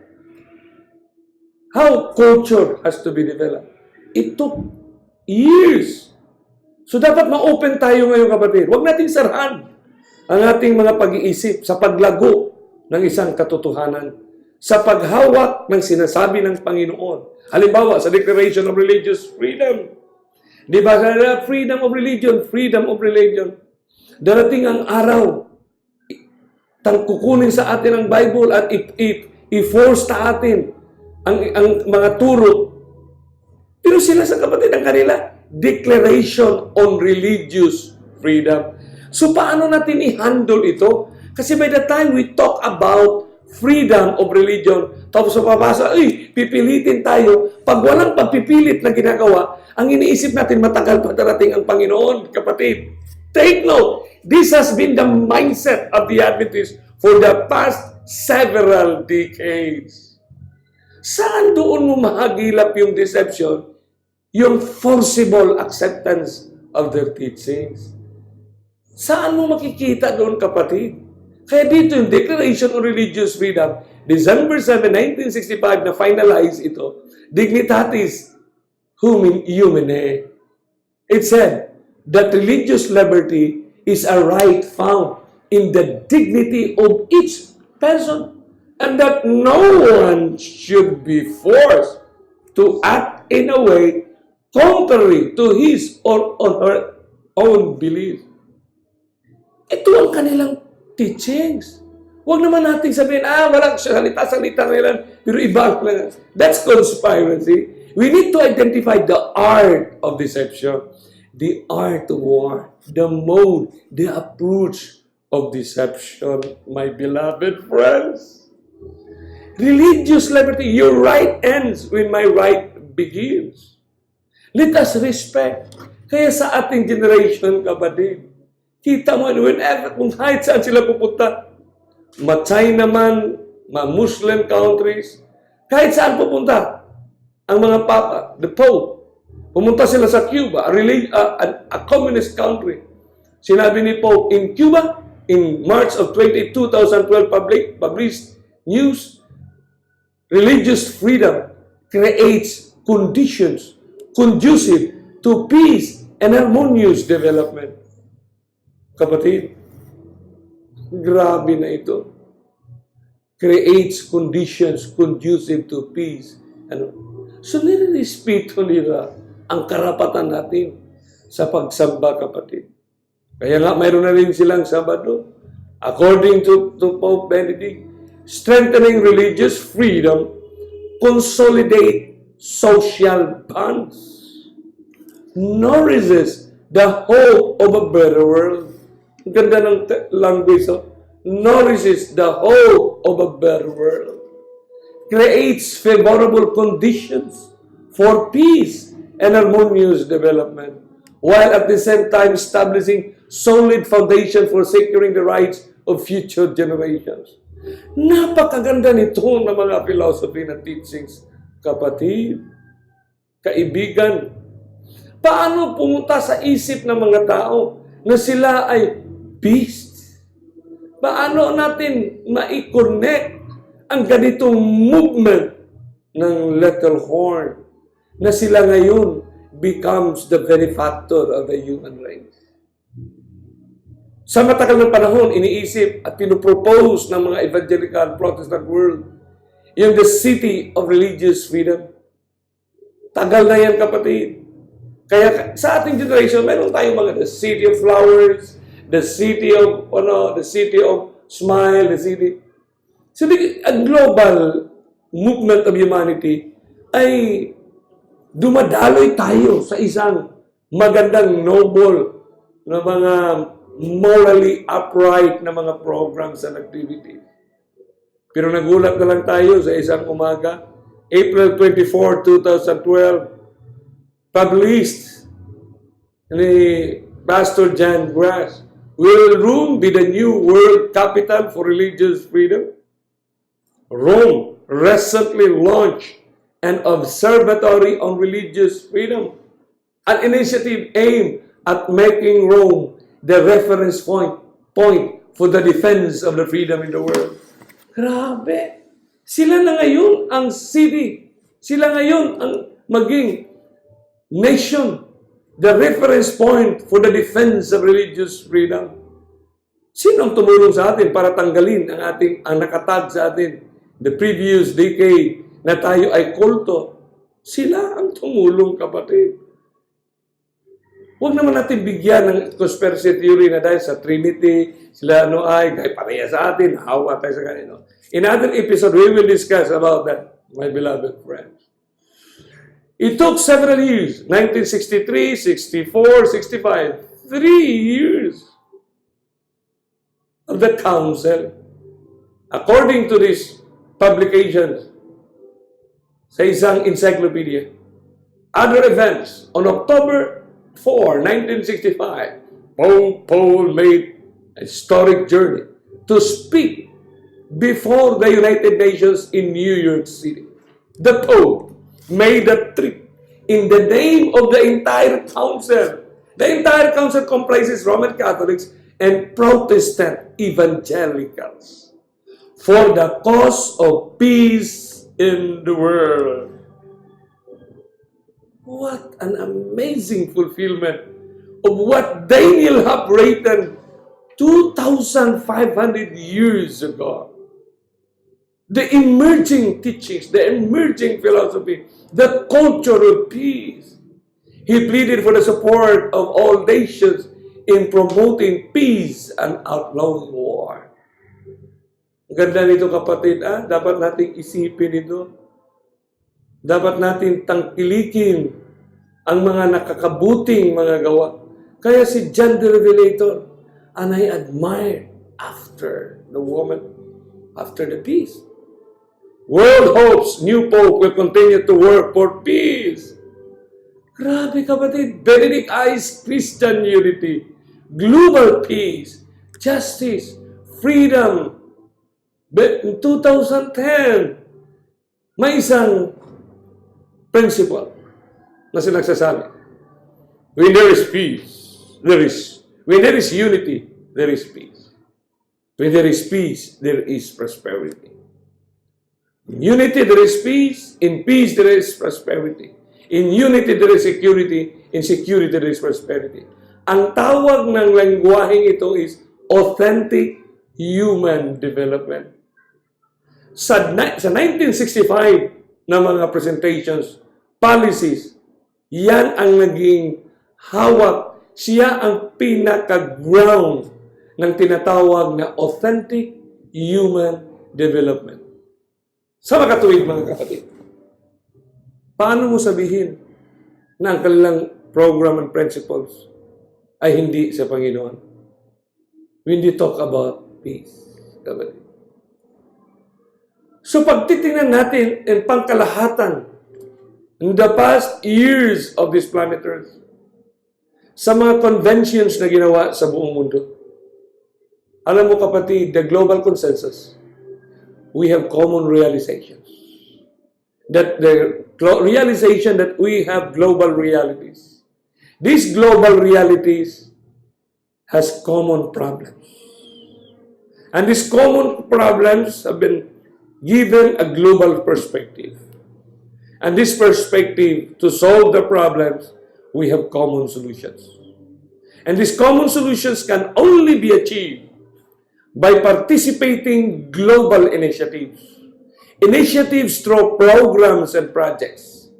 The implementations of these programs and projects advocated by the different institutions of the world, from kindergarten, from the unborn to the pregnant women, to the unborn, to the children, the common implementations This can only be achieved when we are governed by the global ethics. What is global ethics? The science of right behavior, the common spirituality. So therefore, my beloved friends, human need, love, and unity. So it is the gospel of peace is the common message. So dito natin makikita at maintindihan ngayon, habang tayo nanonood ngayon, kahit ngayon, buksan nyo agad, i-search nyo agad sa inyong mga, sa inyong kamay. Kasi ang platform ng lahat ng program, pwede mo nang titingnan. At the tip of your fingertips, mag-search ka lang. Ano ang mga activities, projects, programs, the Global Initiative Against Transnational Organized Crime. Masama ba yun? Napakaganda, no? The Global Initiative on Commodities. How to protect consumers, my friend. Sa mga Muslims, these are only samples of the hundreds of thousands of these programs and activities, projects. The Abu Dhabi Global Environmental Data Initiative. Global Environmental. Kaya sa isang libro na mabili nyo sa National Bookstore, puntahan nyo ang ISN, kapatid. Please take, you buy. Napakamura lang librong ito. Kasi ang librong ito magbigay sa inyo ng napakalinaw na mga kaalaman na may koneksyon na statement doon sa binigkas ni Kristo na sinasabing closing or apocalyptic dynamism of planet Earth. Mabibili mo yan, design for a just society. Ang hindi nito, design for a just society. It is a technical term. Mga design, architectural design for a just society. Yung makatarungang sosyudad. Pag binasa mo itong libro na ito, mamamangha ka, kapatid. Wala kang masisilip na butas niyan. Na ito ay gawain ba ito ng kaaway ni Kristo? Grabe naman. Pag binasa mo in page 190, sa libro nito, ha? In order to be authentic, development must be complete. Integral. That is, it has to promote the good of every man and of the whole man. Every man, irregardless of your religious denominations. Every man and of the whole man. It is not just certain in it, but all men who are called to this fullness of development. Urgent reform should be undertaken without delay. Grabe seryoso, without delay. Ganito katindi, kapatid, ang movement na ito. So dapat natin intindihin, ano ba itong mga kaganapan? Saan ba tayo dapat lumagay nito, kapatid? At paano natin i-engage ang message of redemption? Kapatid, ang 28 fundamental belief, paano mo i-engage sa isang apocalyptic relevance and connectivity. One quotations from Ellen G. White. Sinabi niya, Satan's policy. Page 591. Open it. In this final conflict with God's people is the same that he employed in the opening of the great controversy in heaven. The same. Ano bang ginawa niya doon? Kasi itong statement ni Ellen G. White, dapat maka-open na ito. It opened the door for a clearer view what transpiring in planet Earth today. He professed to be seeking to promote stability, to promote of the divine government while secretly bending every effort to secure its overthrow. Sinulat na pala 1888. Kailan lang ito, kapatid? Yung principles of the common good. Magugulat ka, kapatid. In order to develop it, integral, that is, it has to promote the good of every man and of the whole man. It is not just certain everyone. The same word. What in a world? What in a time na ang ginamit ni Ellen G. White promote the stability, yun din ang ginawa. Promote. Because truth stands by itself. The Word of God stands by itself. Ano sinabi ng Daniel 8:25? Through His policy, He shall cause craft to prosper and prosper to promote. Well, beloved friends, it's time for us to come to the Lord and thank Him na manalangin tayo. Tulungan niyo kami, Panginoon, na mawaglit sa aming puso yung self-sufficiency. Kasi dineclare talaga ni Kristo, you have to come to a point in time in our life to accept fundamental biblical truth. How Christ described us. Hanggang hindi natin i-confess sa Panginoon yung sinabi niya na sa atin, dinescribe natin ang ating sarili, that thou art rich and in need of nothing. Thou hast said to yourself, hanggang hindi tayo darating sa punto na yan, maghinder yan sa atin ng ating paglago, kapatid. Kasi manatili yung sinasabi diyan, Greek philosophy. Because the Greek philosophy always talk about masters. Hanggang sa Roman. Kaya dito sa Encyclopedia of World Problems and Human Potential, maintindihan natin napakaraming solusyon sa napakaraming problema. So, ang human potential, ito ngayon ang gagamitin ng tao.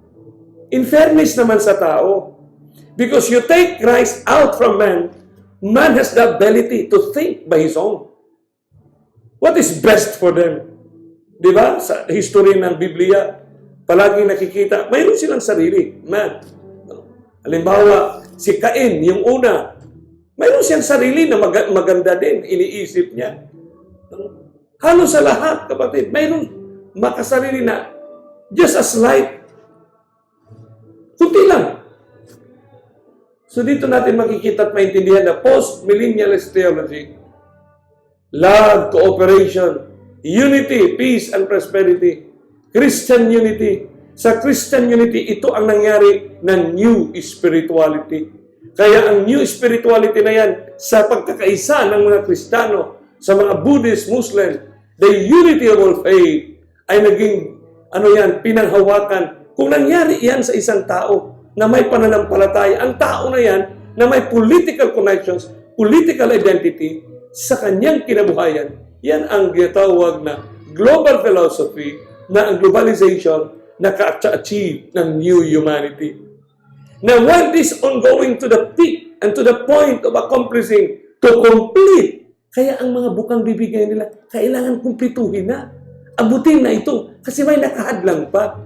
Ano yung nakahadlang? Isang grupo ng mga tao, grupo ng mananampalataya.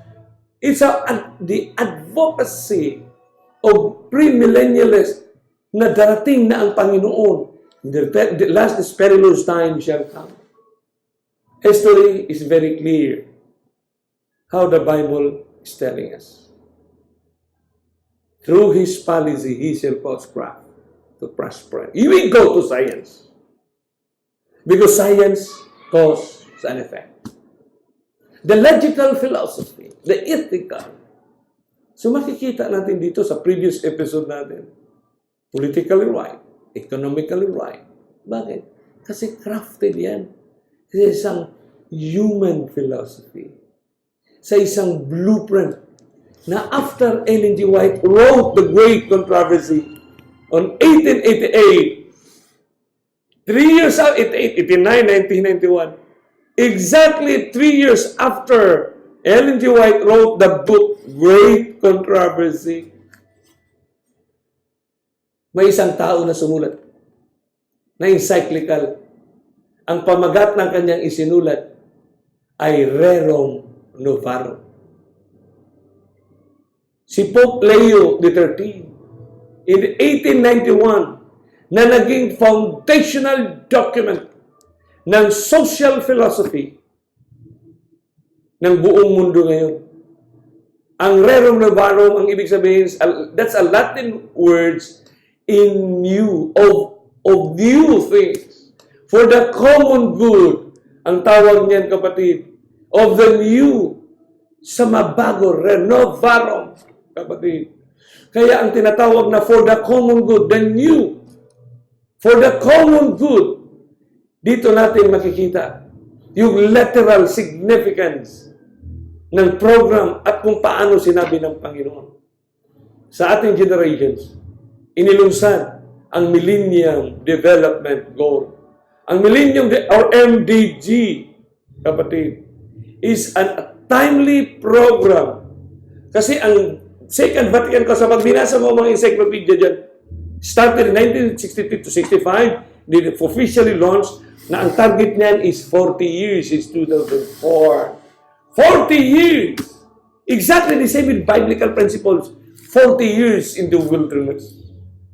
Because that 40 years covers to mold the new culture, cultural mindset, the inculturation. All humanity has been involved, participated for this millennial development goal.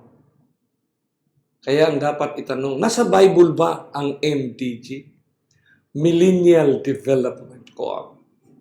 May prophetic injunction ba yung mga kaganapan natin ngayon? Kasi parang limited lang ang ating pag-iisip ng prophecy sa fulfillment. Lindol, kasi yun mga common. Pero yung thread, yung stream, o yung isang paraan, no? Isang takbo, isang current, the stream of a philosophy na siya ang pinaka-major para i-defile, para i-fornicate, para maka-engage ang kaaway ng partnership. Take note. To engage God's people in partnership. It's not God's people. Kasi minsan isip natin, tayo rin mag-participate, anuhin natin sila. Mayroong movement ang kaaway to engage God's people in partnership. And the way it is being done for the good. Kaya pag binasa natin ito, kapatid, it's not by accident na nagkaroon ng Millennial Development Goal ang humanity. Started in year 2000, ang Millennial Development Goal as the new millennium began up to 2015. 2015 up to 2019, we are into sustainable development. Pero ano yung Millennial Development Goal? According to their own document from the United Nations Development Program, the MDG also provide a framework for the entire international community. Take note, entire international community to work together towards a common end. Common end, common good, common goal, making sure that human development reaches everyone, everywhere. It's no wonder, my beloved friends, kahit saang sulok ng mundo, ganun katindi ang movement na yan.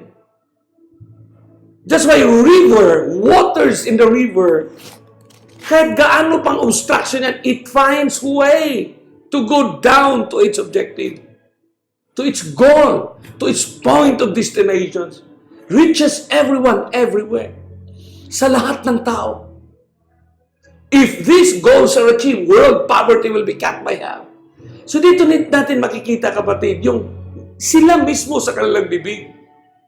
Crafted yan, kapatid, sa isang napakagandang filosofiya. Philosophy that produces a culture. Kaya itong Millennial Development Goal, kapatid, pagbasahin natin ito, ang 8 Millennial Development Goal. 8, kapatid yan. Yung 8 Millennial Development Goal, dito natin makikita at maintindihan kung gaano katindi yung art of fornication and the art of defiling. Goal number 1. You prepared? Please, keep on watching this particular episode. Because the art, the culture that has evolved in our generation has been done through very subtle, silent. It's a systematic integration that runs in the fibers of truth. Number one, eradicate extreme poverty and hunger. This one particular goal is so noble. Eradicate extreme poverty and hunger. Kaya nagkaroon tayo ng iba't ibang klaseng program, feeding program, helping the poor, na unknown to most of us. Pag hindi tayo nag-iingat, may mga program at activities nito, kapatid, na hindi na malaya ng karamihan, that eventually, that one in a moment, that once in a while, they become violators of the principles of God. Ilang mga bisis, wala ang kapatiran. Wala sila sa araw ng kabanalan. At on a Sabbath day, wala sila. Saan sila? Nandoon nakapila sa land bank. Nakapila doon sa DSWD kasi pinamigay ang mga benefits. For example, literally, the poor piece. Pag titingnan, ano ba masama sa poor piece, kapatid? Wala. But the moment you come into violations with the sacredness and the sanctity of the Sabbath, because you are required to do so. Wow, my beloved friends. Eradicate extreme poverty and hunger. The program, maraming program na hindi na makasimba ang mga anak ng Diyos. Dahilan lang sa ganito. Now, I would like to tell you, friends, for those who are in institutional work, may mga manual yan, may mga handbook yan sila. Missions. You try to read it. Tingnan nyo naman gaano ka-noble yan. Gaano sila ka-professional to achieve common end. There must be unified participation. Sama-sama tayo. I-engage natin ang ating mga sarili. I-engage namin kami ang aming sarili sa inyong program. Pupunta kami sa inyong church. Kayo naman, engage naman kayo, papunta naman sa amin.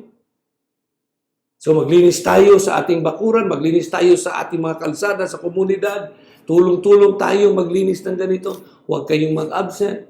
Kasi yung budget na yung appropriation sa inyo, mawawala pag may absent kayo, kapatid. Kahit sinong tao, kapatid. Yung goal number 2, achieve universal primary education. Paano sinabi ni Sister White that the education of the children must begin formally at the age of 8? So paano yung primary education? 4, 5, 6. Early educations. So unknown to most of us, we've been systematically deceived. Because you have to get into your children to that early education. Alam mo sa bata, kapatid, pag bata ang turuan mo, sa kanilang edad na yan, kailangan pa nilang maglaro. Kailangan pa nilang ma-expose sa nature. Na by the time you send them to schools in a formal education, simple sa formal education, group of students na yan, kailangan manage mo yan, may management ang diyan magsimula ang disiplina nila, kapatid. Pero may isang philosophy, ang science of psychology. Pag ang bata, i-suppress mo ang kanilang natural tendency. If a child lives in suppression, he learns to be rebellious. Kasi yung natural tendency gifted by God, i-suppress mo yan, kapatid, they will learn to be rebellious. Kadalasan nagugulat tayo, saan ba nagmana itong anak to? Saan ba nagmana ito sila na ang bait naman? Saan nagmana ang anak ni brother, ni sister, na napakabait nila? Saan nagmana? Bakit ang tigas ng ulo? Unknown to masters. Early education is the main reasons. The moment you suppress the natural tendency of the children. So nandoon yung systematic, kapatid. Kaya hindi maari na yung counsel ang formal education, send your children to formal education at the age of 8. Kaya ang data ngayon, maraming mga estudyante, nag-burn out na sila. Pagdating sa high school, ayaw nang tapusin ang pag-aaral. Nag-burn out na sila. Dahil sa early education na yan, mag-exit sila, ang leeway nila, they play computers. Kasi na-burn out na sila sa education na sinasabi ng mundo, kapatid. Wala. Pupuntahan. So many factors. I-factor in mo para nagkaroon tayo ng generations ngayon na ganito katindi. Goal number 3, promote gender equality and empower women. So simple. Gender equality, the rights of the children, the rights of the unborn, the rights, lahat ng karapatan, and empower women. So settled that this principle, this policy, gets into the system of all religious denominations. In the name, for the good of evangelism, for the good of the church, dito lumalabas yung tinatawag nating empower women. Sa empowerment of women, equal lahat. Of course, hindi naman sinabi na hindi pwede ang babae mag-participate ng evangelism. Hindi naman sinabi na ang mga babae ay hindi mag-function sa church. But there is one biblical principle that God establishes in this word. Kung gaano lang, kung saan lang ang hangganan. The valuable rule of women for the rearing of the children. Kaya nga, ang palaging sinasabi ng Biblia dyan, representations ng humanity, it always represented into sa lalaki, kapatid. Yung dahil sa philosophy ng gender equality, so equal na tayo. So kung equal na lahat, pati ang ordinations maging equal. Unknown to most of us. This has been the movement of the closing generations. The closing prescription of God. And through His policy, yun ang prescription ng Panginoon. Tinuro sa atin yung instruction, yung reality ng mga policy na yan.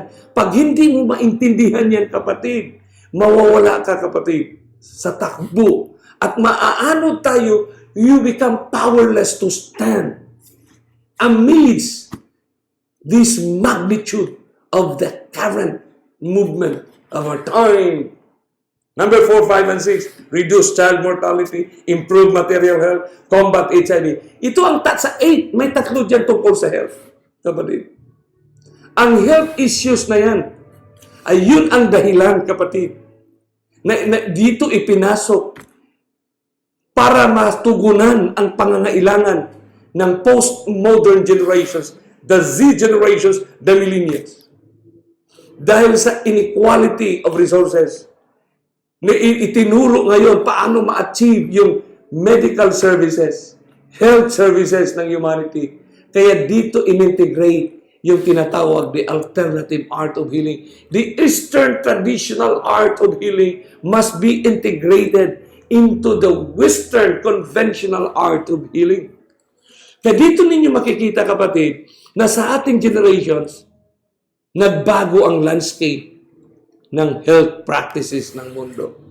So, hindi tayo mag-iingat dyan, kapatid, nandoon ang so subtle principles of spiritualism.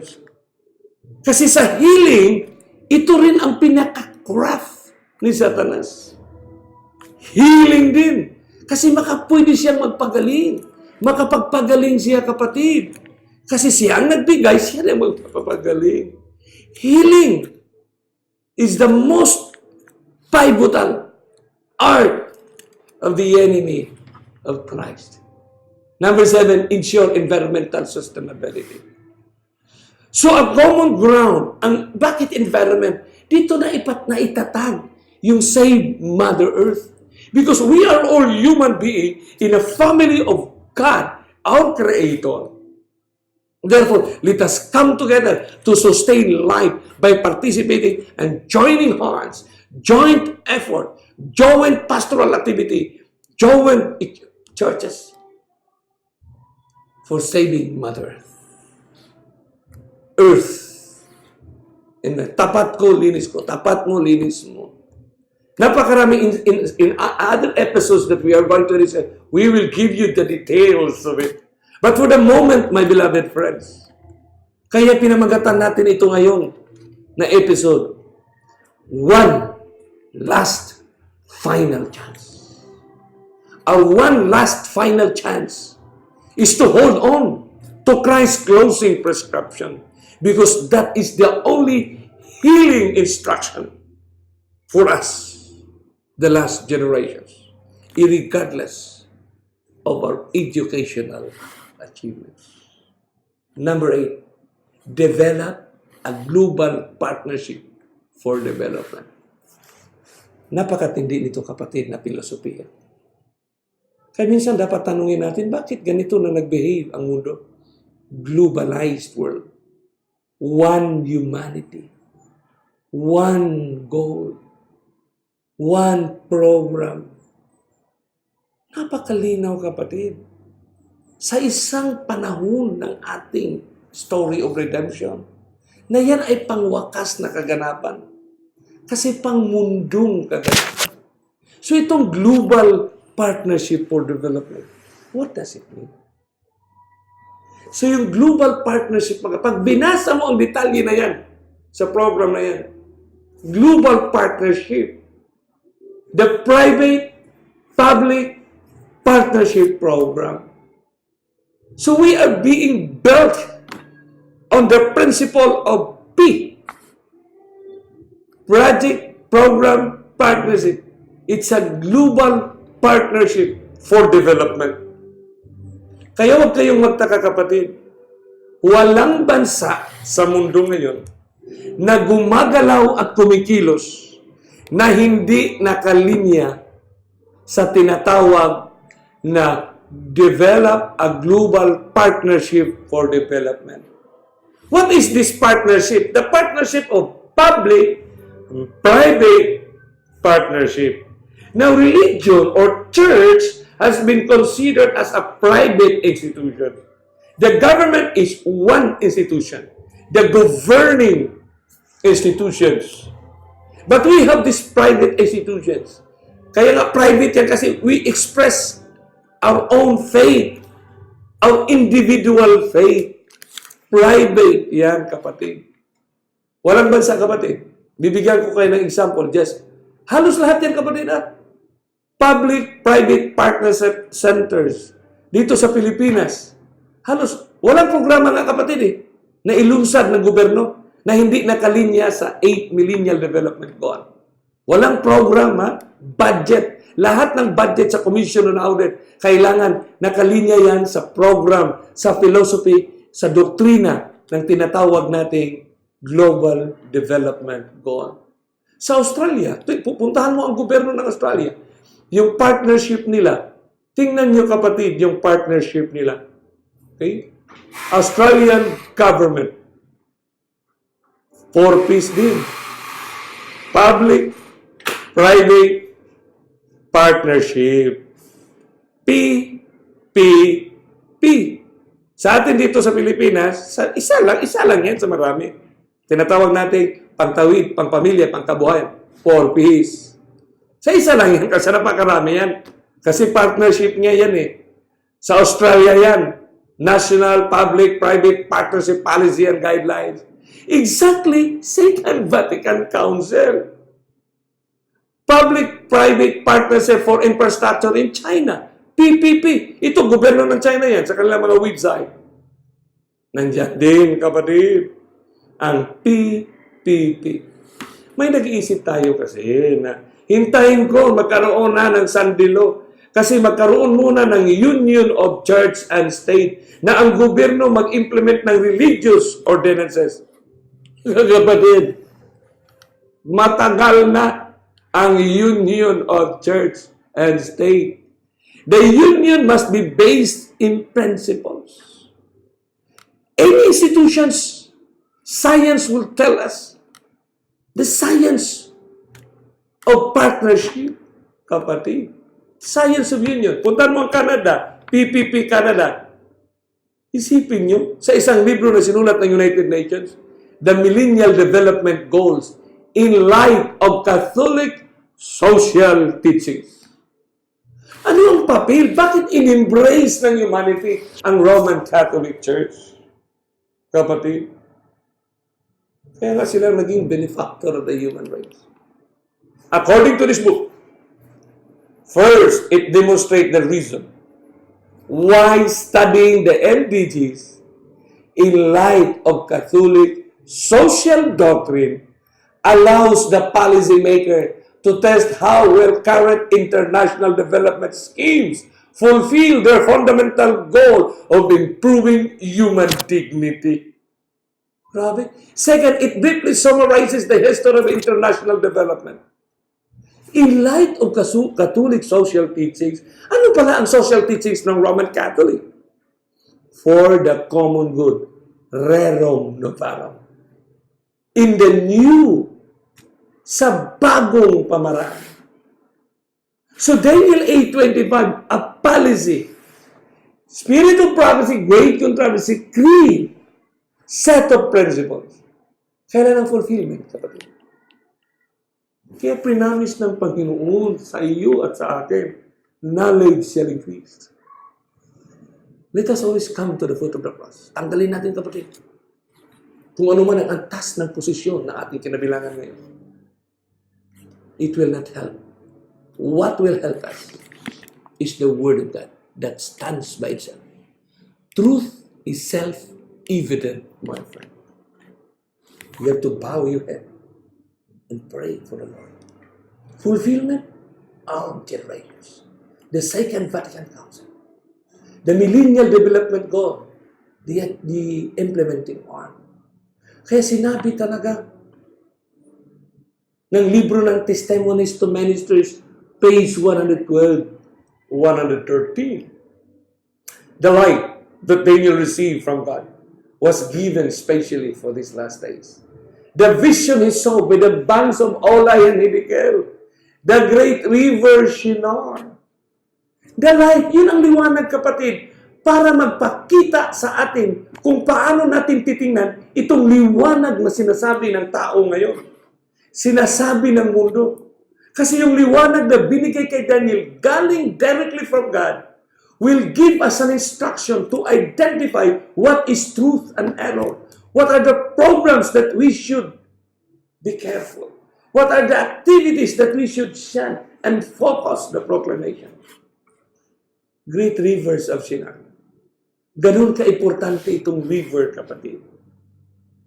So dito, may isang libro na pwede nating bilihin sa National Bookstore. Kahit saan bookstore ito sa mundo, kapatid. Published ito. Itong Compendium of the Social Doctrine of the Church. From the Pontifical Council for Justice and Peace. Gandang libro ito, kapatid, ha? Compendium, or is the summary of the social doctrine of the Church. Pag binuksan mo yan, ang laman yan, tingnan mo lang sa introductory part. Ang introduction, an integral and solidarity humanism. At the dawn of the third millennium. Ang ganda, kapatid, na libro na yan. Please. For all of us, whoever you are, wherever you are, please buy this book. I'm not promoting, but you have to understand. But a word caution, never read this book until you have finished the Great Controversy book written by Ellen G. White. Because you need to ground your understanding. 1888. So lahat ng sinasabi doon, based on what Christ have said in Daniel 8:21, ito rin ang nangyari. God's plan of love for humanity. Remember, deception will always run in the fibers of truth. Kasi hindi na siya maging deception kung wala siyang linya ng katotohanan. Ano yung linya ng katotohanan? God, love, cooperation, unity. Yun ang linya ng katotohanan. God's liberating actions. Jesus Christ, the fulfillment of the Father. Chapter 4, makikita mo dyan, kapatid. Meaning and unity, the principles of the common good. Naku, kapatid, page 101 yan, hanggang 104. Pag binasa mo yan, I would guarantee you will be convinced the beauty why John the Revelator When I saw the woman drinking the blood of the saints and the blood of the martyrs, I wonder with great admiration. We will discuss that particular verse in another episode. Ano ba ibig sabihin na, and I saw the woman drinking the blood of the martyrs? Ano ba yung woman, aswang, witch, na umiinom ng dugo? Pero bakit nauna drinking the blood of the saints and the blood of the martyrs? Bakit gano'n? Dapat mauna ang martyrs. Bago pa ang mga anak saints. Bakit gano'n ang arrangement? Ganda yan, kapatid. Ganda yan. So the universal destination of goods. Pag binasa mo yan, doon mo maintindihan kung gaano kahalaga, kung gaano ma-appreciate ng humanity yung philosophy ng common good. Halimbawa, yung ating tinatawag diyan na yung mga produkto natin, yung o ating mga services. Sinong nag-craft, nag-initiate para ma-generate yung ISO, International Standardization. ISO 9001, ISO. Bakit ganyan? Sapagkat the humanity must be protected in an advent. Sa panahon natin ng migration, sa panahon ngayon ng globalization, where no more national boundaries. Pag hospital ka, sigurado ka ba na makaprovide ka ng services, ng health services, gaya ng bansa, aming pinanggalingan? So, is your equipment capable? Globally competitive ba ang inyong mga services? So, paano maproteksyonan ang isang Hapon, isang Germans, isang Malaysians, na nandito mapumunta sa Pilipinas, na they can be protected, they can be served by coming to the Philippines. So, inilungsad yung international standardizations para ma-realize yung tinatawag nating common good, common goal, common humanity, common kapatid. And minsan nga, pag mayroong kang produkto, halimbawa, mangga, o ano mang produkto na ginagawa mo, can it be safe na kainin ng ibang bansa? All you have to do is to just be a part. Ipa-register mo lang. Take part. Kasi pag ISO ka, ibig sabihin, every nations, every humanity, ay maka-prove sila na, okay to kasi ISO, ito standards. May standards ito. So, punta naman natin yung mga international community, mga values, juridical, mga moral orders, mga international. Juridical, ibig sabihin mo, mga batas yan. Grabe. Nandun din pala philosophy sa common good. Kompleto ito, kapatid. Napaka-kompleto. Lahat nga ng ating kailangan. Chapter 12 na yan, Social Doctrine and Ecclesial Actions. Paano magkaroon ng integrated program. Joint venture ang lahat ng pastors, mga pari, sama-sama. 1965 yan. Ano ang mga activities na makikita mo na minsan kabahagi nga tayo sa interfaith sports activities, inter-chaplaincy program. So, napakabuti nito. Pero paano na hindi mawawala yung bilang asin ka sa tama? Kasi kung ganyan man, asin pala lahat, ito tayo lahat ngayon. Saan yung peculiarity ng pagkaasin, ng pakaliwanag? How you have to engage the urgent message of Christ coming. Na ma-connect mo na these are dynamics of the time. Tingnan mo yan, pastoral action in the social field. Doctrine, social doctrine and inculturation of faith. Word na inculturation. Bago lang yan. Narinig na ng dictionary. Social doctrine and social pastoral activity. Grabe, gamit na sila ng pastor. Noong una, ayaw nila, sister, brother. Ngayon, ang tawag ngayon, sister, brother. Social doctrine and formation. Pag binasa mo ang page 327, it talks about spiritual formations. Anong mga activities ngayon, kapatid, na mga spiritual formations? Ang ganda, kapatid. Makikita mo, baka yung ginagawa mo, part pala ng kanilang mga program. Sila pala nag-craft ng activities na yan. Na hindi mo alam na nag-alter na ng mind manipulations. You know, when you talk about formation, you talk about mind setting. Sa mind setting, dito pumapapil dito mga kaibigan, kapatid, yung mind manipulations. Kaya mayroon tinatawag transcendental meditations. Now, how you control your mind in meditations. And that's the most dangerous field.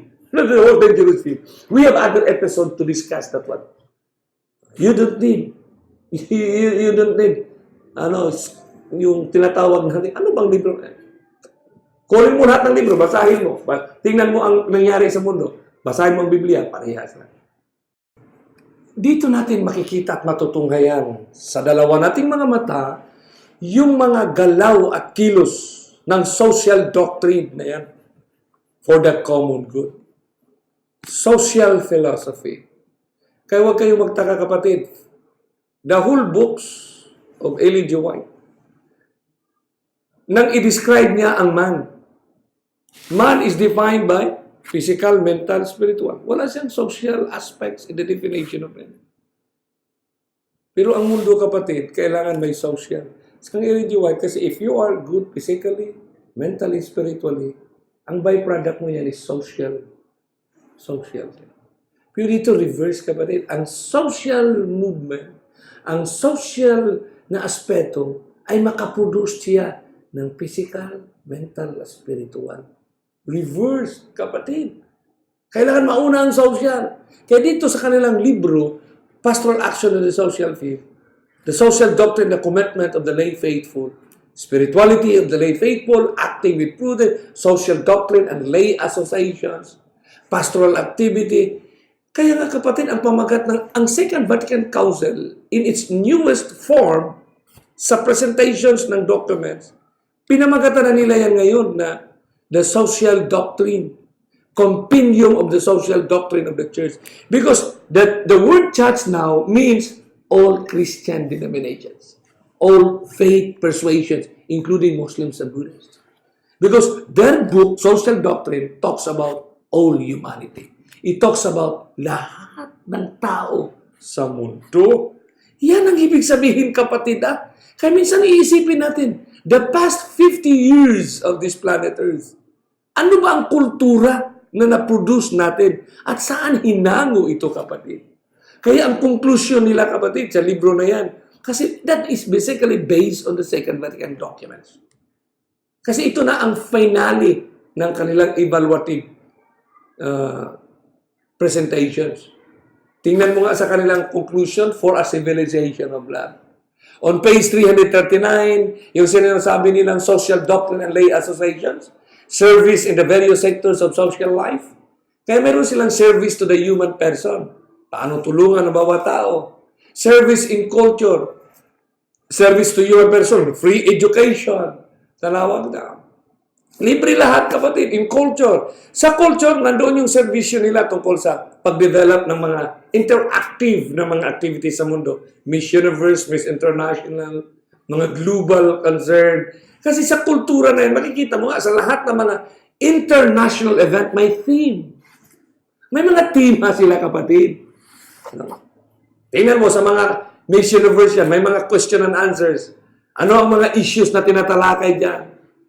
Ganun, service in the economy, paano magkaroon ng tulong-tulong, service in politics, the church and the government must come together, service in politics, paano natin servisyon? Kaya nga, may proposal na ang registration ng voters ay gagawin sa mga churches na. Kasi wala na dito dumating na tayo sa new humanity, kapatid, for a civilization of love. So ano yung iniisip nating Sandilo?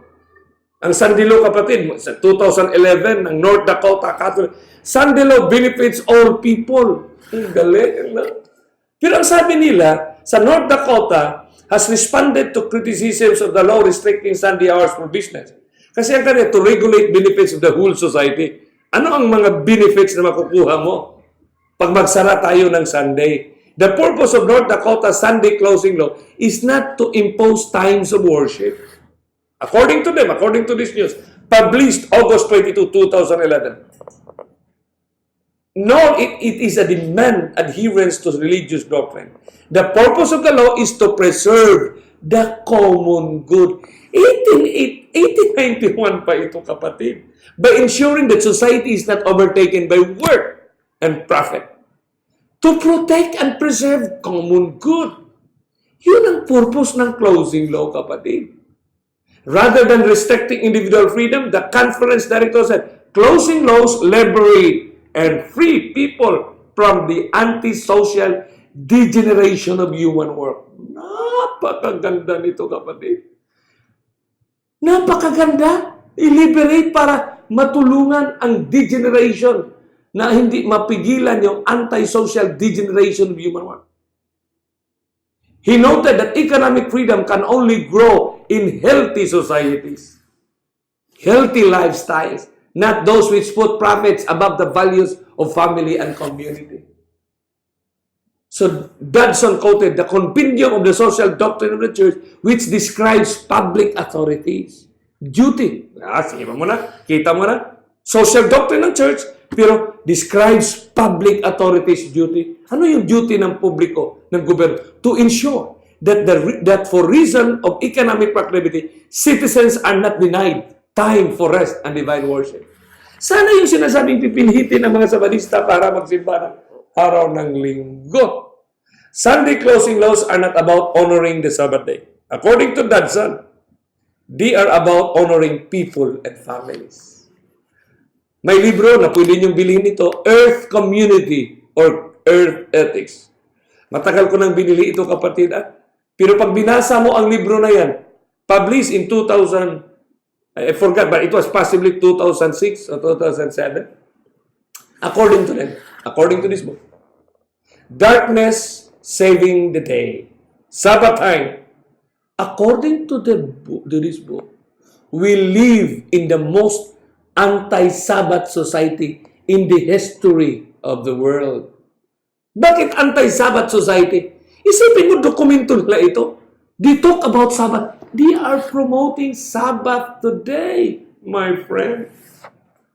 Stores boast rather than repent that they are open 24 hours, open to the max any day allows. At convenience stores, one-stop shops, in many towns, I can buy sodas and beer and beef jerky 24 hours a day. That's sure for the sign of good life. But beloved friends, according to them, we live in the most anti-Sabbath society. Because they talk about Sabbath as rest. Now the solution, according to this book, Sabbath may in fact be the one gift that could save this society. Because it is the gift of rest. And in efficiency, life at ease will before life is morning and new life. Dito, Sabbath may in fact the one gift that could save the society. So paano yung iniisip ng karamihan sa nakaraang dekada? Na Sabbath pala ang pinopromote ngayon ng mundo. Rest, kapatid. So paano natin i-delineate, i-express, i-engage yung Sabbath truth in the light of this movement today? Because without Christ's instructions at the river, we lost the saltiness of the life.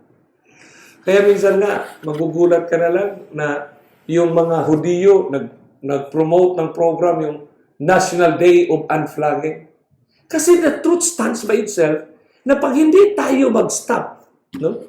Dahil na tinatawag ng Unplugging Day, naalala nyo tayo, minsan nga, mayroon tayong program na sabay-sabay, patayin ang ilaw sa isang gabi. Hindi nyo alam na we were trained mentally. Paano ang mundo sabay-sabay nakikilos para sa isang common end. Alam mo, itong Sabbath Manifesto is a creative project designed to slow down life in an increasingly hectic world. Unplug with your Sabbath Manifesto, cell phones, sleeping bag, share on Facebook. Makikita ko kayo, kapatid. Ano ang epekto at implikasyon ng Sabbath Manifesto na yan? Alam mo ba kung sino mga participant yan? Mga Hudiyo, iba't ibang relihiyon, kapatid. And according to the Sabbath Manifesto's principles, the Sabbath Manifesto's principles were created for individual styling. So walang arbitrary control. May mga style kayo. Pero once you take on the challenge of the principle, ang principle number one, avoid technology. You can more easily embrace other principles, such as connect with loved ones, nurture your health, and get outside. Anong ibig sabihin nito, kapatid? avoid technology. You can more easily embrace other principles, such as connect with loved ones, nurture your health, and get outside. So the principles of getting outside. So we have a culture that on a Sabbath day, we go into the church, worship the Lord. But on the Sabbath principles also of this other movement, you have to get outside. Wow! Please be careful, my friends. Ano yung biblical culture na itinuro? Kaya sinabi talaga dito, in vain were Satan's effort to destroy the Church of Christ by violence. Great Controversy, page 41. Page 43 of the same book, the great adversary now endeavored to gain. How? By artifice. What he had failed to secure by force. By artifice, craftiness, persecution ceased. What do you mean by persecution ceased? Anong persecution ang hinihinto niya? And in its stead, were substituted. In fairness to God, when she wrote this book, it's so very fresh, that physical brutalities. The 1,260 years of the Dark Ages, the brutalities, the persecution ceased. You have to go into the context of the mindset of the writer. And in it, instead were substituted the dangerous allurement of temporal prosperity and worldly honor. Sinubstitute niya yung dangerous allurement of temporal prosperity and worldly honor. Kaya sinabi ng Maranatha, page 31, paragraph 2, on the same author, persecution in its varied forms. Hindi ako nagsabi, ha? Sister, brother, hindi ako nagsabi. Ang sinabi ng book na yan, persecution in its varied forms. Ano yun? Is the development of a principle which will exist as long as Satan exists and Christianity has vital power. So when you talk about development of a principle, marami siyang pwedeng pagalawin. Kaya nga, varied forms. In seeking to separate him from God by alluring temptation. When these do not succeed, pag hindi magsucceed, then a compelling power is employed to force the conscience. Kasi yun ang movement ng war ni Satanas. Dapat titingnan mo, ano yung movement ng redemption ng Panginoon? Ano din yung movement ng war ni Satanas? Anong yung kanyang art of this deception?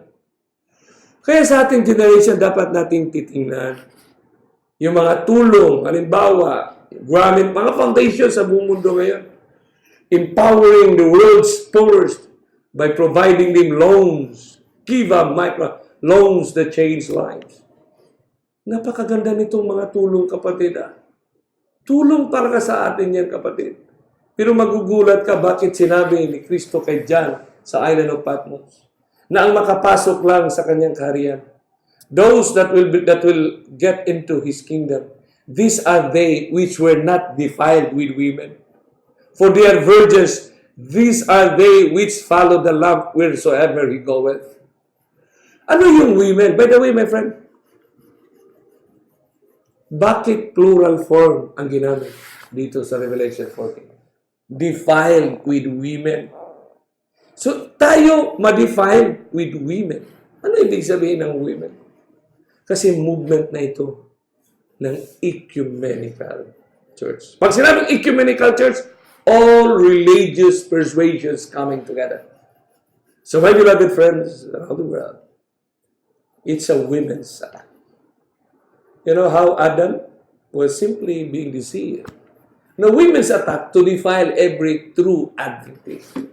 Ang Adventist naman ay kahit sino yan na naniniwala, na nananampalataya, na darating si Kristo para dalhin na tayo sa kanyang kaharian. That's what it means to be Adventist, believing about the coming. So to defile every true Adventist is by simply policy of promotion, development that fornicates. So, i-offer talaga nila yan, kapatid. Bakit? Kasi ang mga anak ng Diyos, Dinescribe niya na you are a chosen generation, 1 Peter 2:9, a royal priesthood and holy nation, a peculiar people. Ang peculiarity lang ang kailangan i-destroy ni Satanas. Kasi pag na-destroy niya ang peculiarity mo, you have that fornication, defile ka. So ang hantungan ng tao na yan, ng mga kaluluwa, talagang imperno ang pupuntahan. Destruction ang ibig sabihin ng imperno. Kaya nga ang Revelation 14 verse 8, because she made all nations. Matindi yan kapatid, kaibigan ha, tandaan niyo palagi. All nations. So napakalaman natin sa previous episode na to, anong ibig sabihin ng all nations? Kasi minsan iniisip lang natin Sunday. Hindi natin alam pala. Kaya nga, magugulat ka, bakit ang mga Sabarit, the Jews, the Israelites were destroyed. But they were Sabbath keepers. Saturday keepers sila. They were destroyed. Kaya nga si made the nations all drink of the wine. So ano yung teachings of the wrath of their fornication? Kasi ang object of the subject is fornication. So kailangan mo mainom yan. Ibig sabihin, matanggap mo, ma-integrate mo yan. You allow, you take it. Yung teachings na yan. Kaya ang panawagan ng langit, be separate, come out. Pero ang panawagan ng tao, be one. Christian unity and be apart. So these illustrations that I'm going to share with you, is the church promotion lang. Bakit? Ang church promotion ba ay hindi movement ni Satanas? Please, my friends, let us open our eyes and understand it. Satan is an angelic in origin. Si Satanas, kapatid, ay numero 1 sabadista yan. Simula pa noon, sabadista siya. He is a Sabbath keeper. So he knows the strength and the weakness of destroying. Siya din sabi niya, I will be light. Transform as anything. So anong gawin niya? Just promotion talaga siya, kapatid. So yung art of movement niya is humanitarian. Para tulungan tayo. Kaya may kasabihan na nagsasalita. When the fashion of the world becomes the fashion of the church. When the fashion of the church becomes the fashion of the world. That's fornication, my friend. Hindi mo na ma-determine kung what is truth, which is of God and which is of the enemy of God. When the passion of the world becomes the passion of the church. And when the passion of the church becomes the passion of the world. Yung passion ng mundo. Bakit? Lahat ng tao ngayon sa mundo ay talagang religiosity. Nandun na lahat, kapatid. Huwag naman natin i-underestimate yung sincerity ng iba't ibang relihiyon. The faith of other persuasions. They are very honest. When the program of the world becomes the program of the church. When the program of the church becomes the program of the world. That's the finale. The union of the church and state. We need to understand. Yung sinasabi natin Sunday law. Sunday law, kapatid. Pero paano natin mapanatili yung ating faithfulness to the sanctity of God's words? Na ang lahat ay linibre na, education, libre, shelter, health, family, food. Kapatid, wala pang ang Sunday law. Hirap na nga tayo makatayo, kapatid, sa mga bagay na ino-offer ng mundo ngayon. Napakahirap, kapatid, pag wala tayong pag-ibig sa kanyang salita. To be Christ-centered, to be in Christ, we need to take Christ's righteousness. What is right in Christ? What is His word? What is His instructions? Christ's righteousness builds on His instructions, my beloved friend. Because Christ's words is the truth. Wala pang sandilo, kapatid. Wala na, nawawala lang dahil sa edukasyon. Violated na ang Sabbath. Violated na ang mga instructions ng Panginoon. Yung health, hindi mo na alam kung ano ba talaga. Ang health natin, kapatid, you have only to confess and forsake para mawala ka sa mga sakit na yan. Ang shelter, you have to simplify. This world is not our home. Food, go back to the original diet. Family, make it the focus of your life, my friend. Pero ngayon ang mundo, kapatid, wow, Sunday law. Wala pang law ng Sunday, violators na ang mga claimants of the law. So to close our study, my beloved friends, may isang sulat sa Prophets and Kings, page 184, paragraph 2, by Ellen G. White. Thus the world will become mine. Yun ang kanyang ginawa. I will be the ruler of the earth, the prince of the world. I will so control the minds under my power that God's Sabbath shall be a special object of contempt. Yun talaga, kapatid. Kasi sa purpose, hindi mo na malaya, nakabiolate ka na pala. Ay, sige lang, iway pa naman ito. Ako naman ang mag-prayer doon. A sign, I will make thee the observant of the seventh day a sign of disloyalty to the authorities of the earth. Okay lang sana, kapatid, yun kung movement ng Panginoon yun. Na on an afternoon, you share the Word of God in a gathering of people. Pero movement nila yun, kapatid. Can we not proclaim in some other venue? Can we proclaim? As a matter of fact, your life alone is the greatest message of the story of redemption. Your life alone, standing for Christ. Sipin mo, you are secured in God's love. Kaya dito, human laws will be made so stringent that men and women will not dare to observe the Sabbath. Ano yun? Human laws. Marami na, matagal na, kapatid. Tingnan mo yung mga policy na ginagawa ng mga programs. Tingnan mo yung mga policy na yan, mga activities na yan. Hindi mo na malayan yan pala, activities na yan. Hinatid ka na makabiolate ka ng Sabbath, kapatid. For fear of wanting food and clothing, they will join with the world in transgressing God's law. The earth will be wholly under my dominion. Napakalinaw dito, kapatid. So, ang focus na talaga ni Lucifer, yung loyalty natin sa Panginoon. Yung faith factor ng tao, kapatid. Yan ang object of the great controversy. Na instead, we can have the character fit for heaven, Christ's righteousness, our obedience to Him. Instead na yan ang ating fokusan, kapatid. Christ's righteousness. Yung Christ faith in us. Sinasabi, the faith in us. Natayuan natin yung katotohanan niya. Tayuan natin at tindigan natin yung instruction niya. Ibig sabihin, yung karakter na sumusunod sa kanyang instruction. Kailangan ng instruction kasi we are pilgrims and moving to that direction. Mayroon tayong pupuntahan na kailangan natin ng instruction ng may-ari, ng creator, ng designer ng redemption na yan. Siya ang nag-design ng redemption.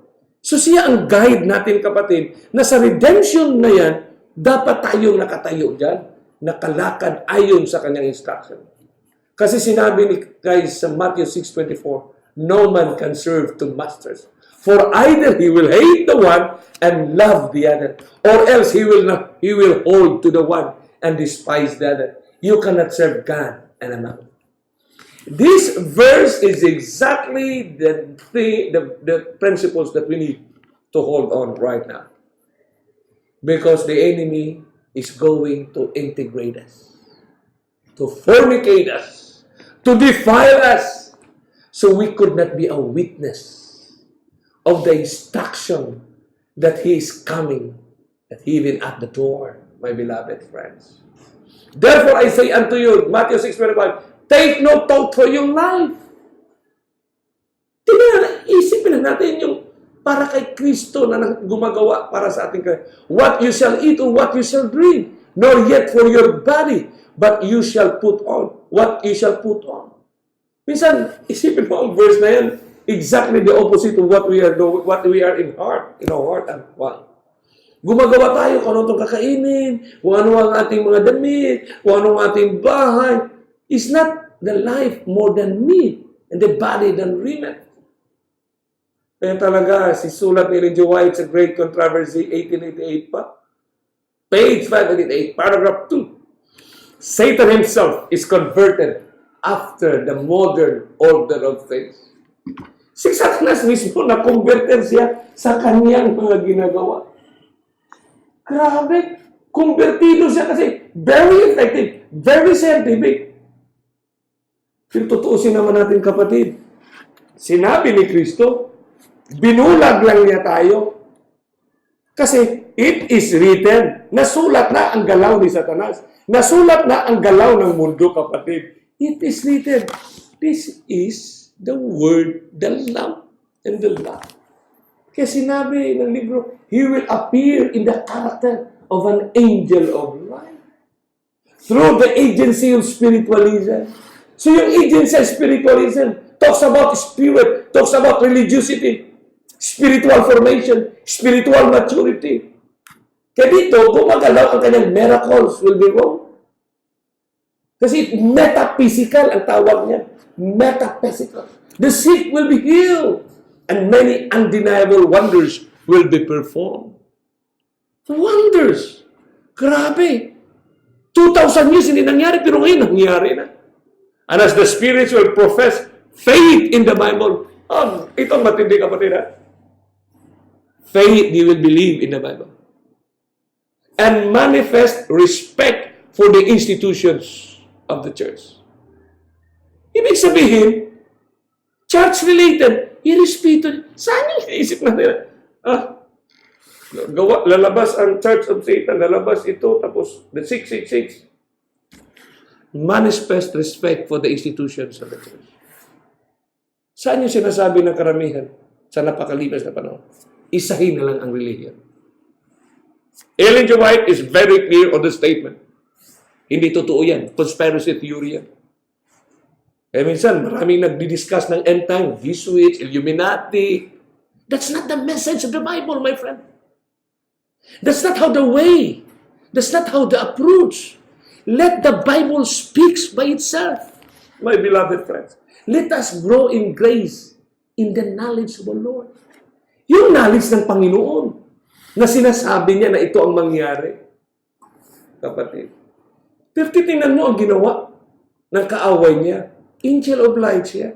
So paano mo i-proclaim? Paano mo i-differentiate yan? Isipin mo, the Spirit will profess faith in the Bible. Kasi the deception runs in the fibers of truth. Faith in the Bible.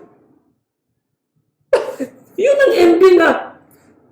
And manifest respect for the institutions of the church. Their work will be accepted as a manifestation of divine power.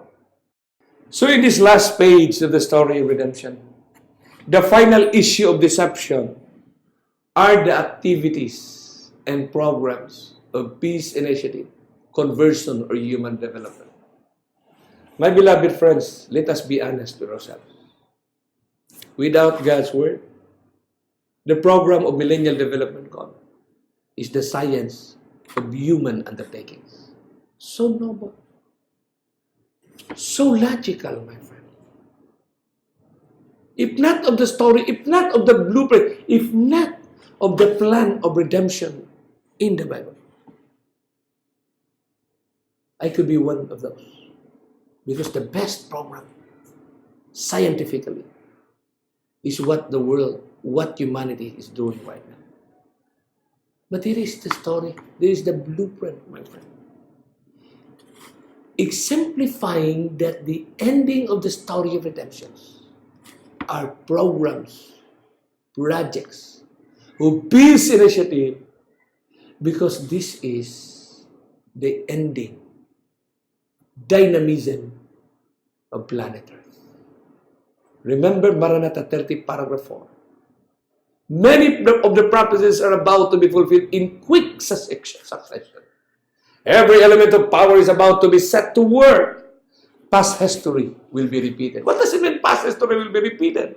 All controversies will be arose to new life, and peril will beset God's people on every side. Intensity is taking hold of the human family. It is permeating everything upon the earth. Study Revelation in connection with the angel, for history will be repeated. What does it mean? history will be repeated. It is the biblical narrative of Satan's final and art of this destruction. Exactly what he had done at the Garden of Eden is exactly he's going to repeat it.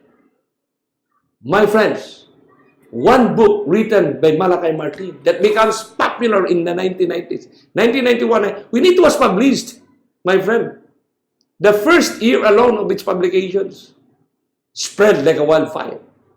And this book, The Keys of This Blood, by Malachi, as a world struggle for world dominion between capitalist West USSR and Pope John Paul, The Keys of This Blood, it becomes, ito ang naging talakayan ng halos lahat ng mga theologians ng ating generations.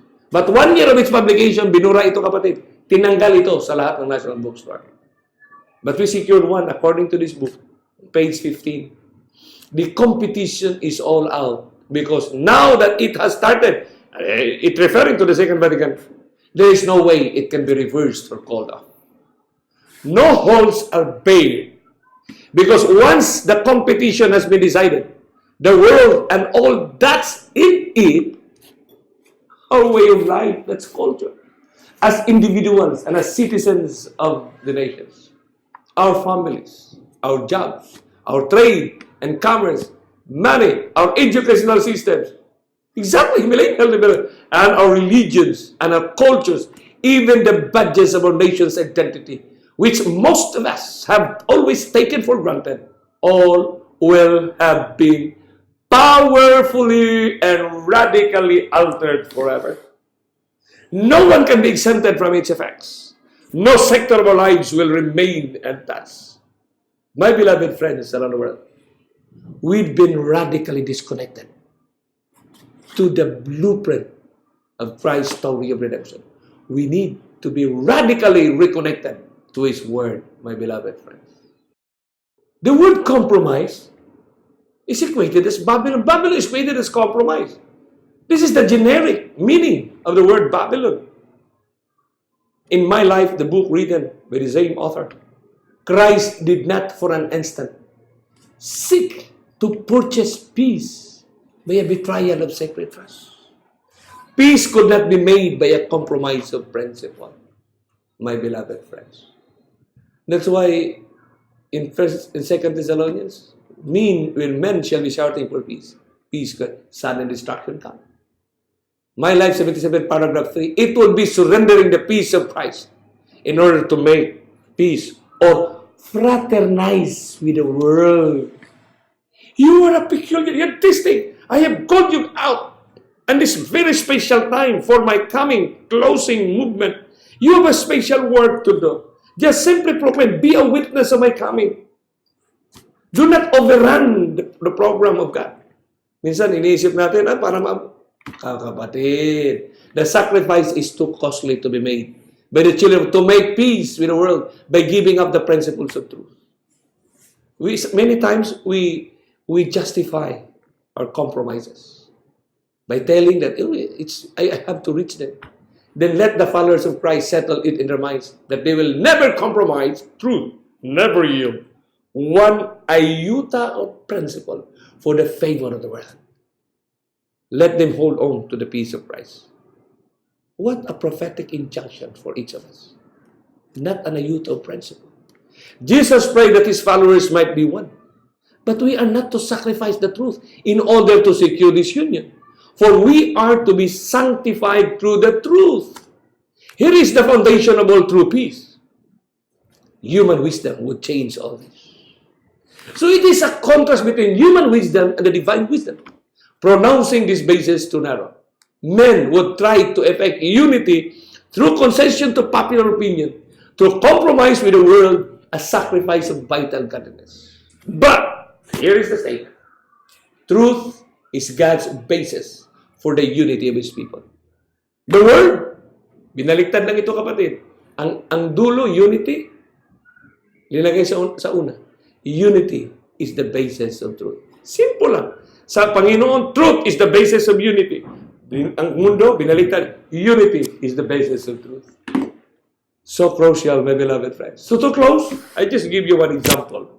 Just to illustrate this one last final chance message of Daniel 8:25 at the river intended for the last generations. Ito isang barko, kapatid, na fishing boat. Pag nasa tabi lang sila sa kanilang anchoring part, makikita mo yung mga bitag nila, yung mga net na yan. Pero pag pumunta na yan doon sa gitna ng dagat, hindi mo na makikita yung mga bitag dyan, kapatid. Tapos sa modern technology, sa mga fishing, kapatid, ay madaling silang makahuli ng isda, kapatid. Kasi gumagamit sila ng deep sea power line. Ang liwanag. Pag liwanag, lalapit ang mga isda, kapatid. Sa gitna ng kadiliman, sa liwanag na lalapit ang mga isda. At ang mga fisherman ay push button na lang sila. Hindi na malaya ng mga isda na nasa loob na pala sila ng bitag. Tapos unti itong iangat sa kanilang hydraulic na pagpaangat ng hydraulic power, aangat yung tali. Kasi mga barko yan eh. Deep sea power lines ang tawag. Pero sa takbo ng panahon, hindi na nila, kunti na lang ang mahuhuli ng mga mangingisda sa mga barko. Kasi ang mga isda, kahit ganyan ang utak nila, makadetermine din sila kung yun ay bitag. Many times, hindi na sila, pag nakakita ng ilaw, at sa kanilang pag nakakita sila ng wire sa ilaw, kapatid, maramdaman nila na, wala. Ang lolo natin, nahuli na dyan. Ang mga pinsan natin, nahuhuli na dyan sa bitag na yan. Kasi nakikita ng isda, yung wire na pinanggalingan ng ilaw, kapatid. So wala na talaga silang mahuli. Kunti na lang. Lugi, kapatid. Pero ang ginamit ng science, gumamit sila the new invincible power line. Walang wire, kapatid. Walang wire. Lumulutang sila on a certain temperature, on a certain height, napakalakas na liwanag. And according to science, case of blueprint, the bluefin has proved to be no match for a high-tech fishing industry. High-tech na rin si Satanas, kapatid. Hindi mo makikita, kapatid, ang wire, kapatid. Because you cannot see principles and policies. So the world, kaya nga, policy for life, great signs and wonders, the wine teachings for life, for peace and prosperity. Who is Christ? Who is Christ? The Prince of Peace. It is the Prince of Peace. Ano pala ang movement ng peace and prosperity? Kaya hindi tayo magtaka, bakit sinabi talaga dito ng libro ng 588 paragraph 3 Great Controversy.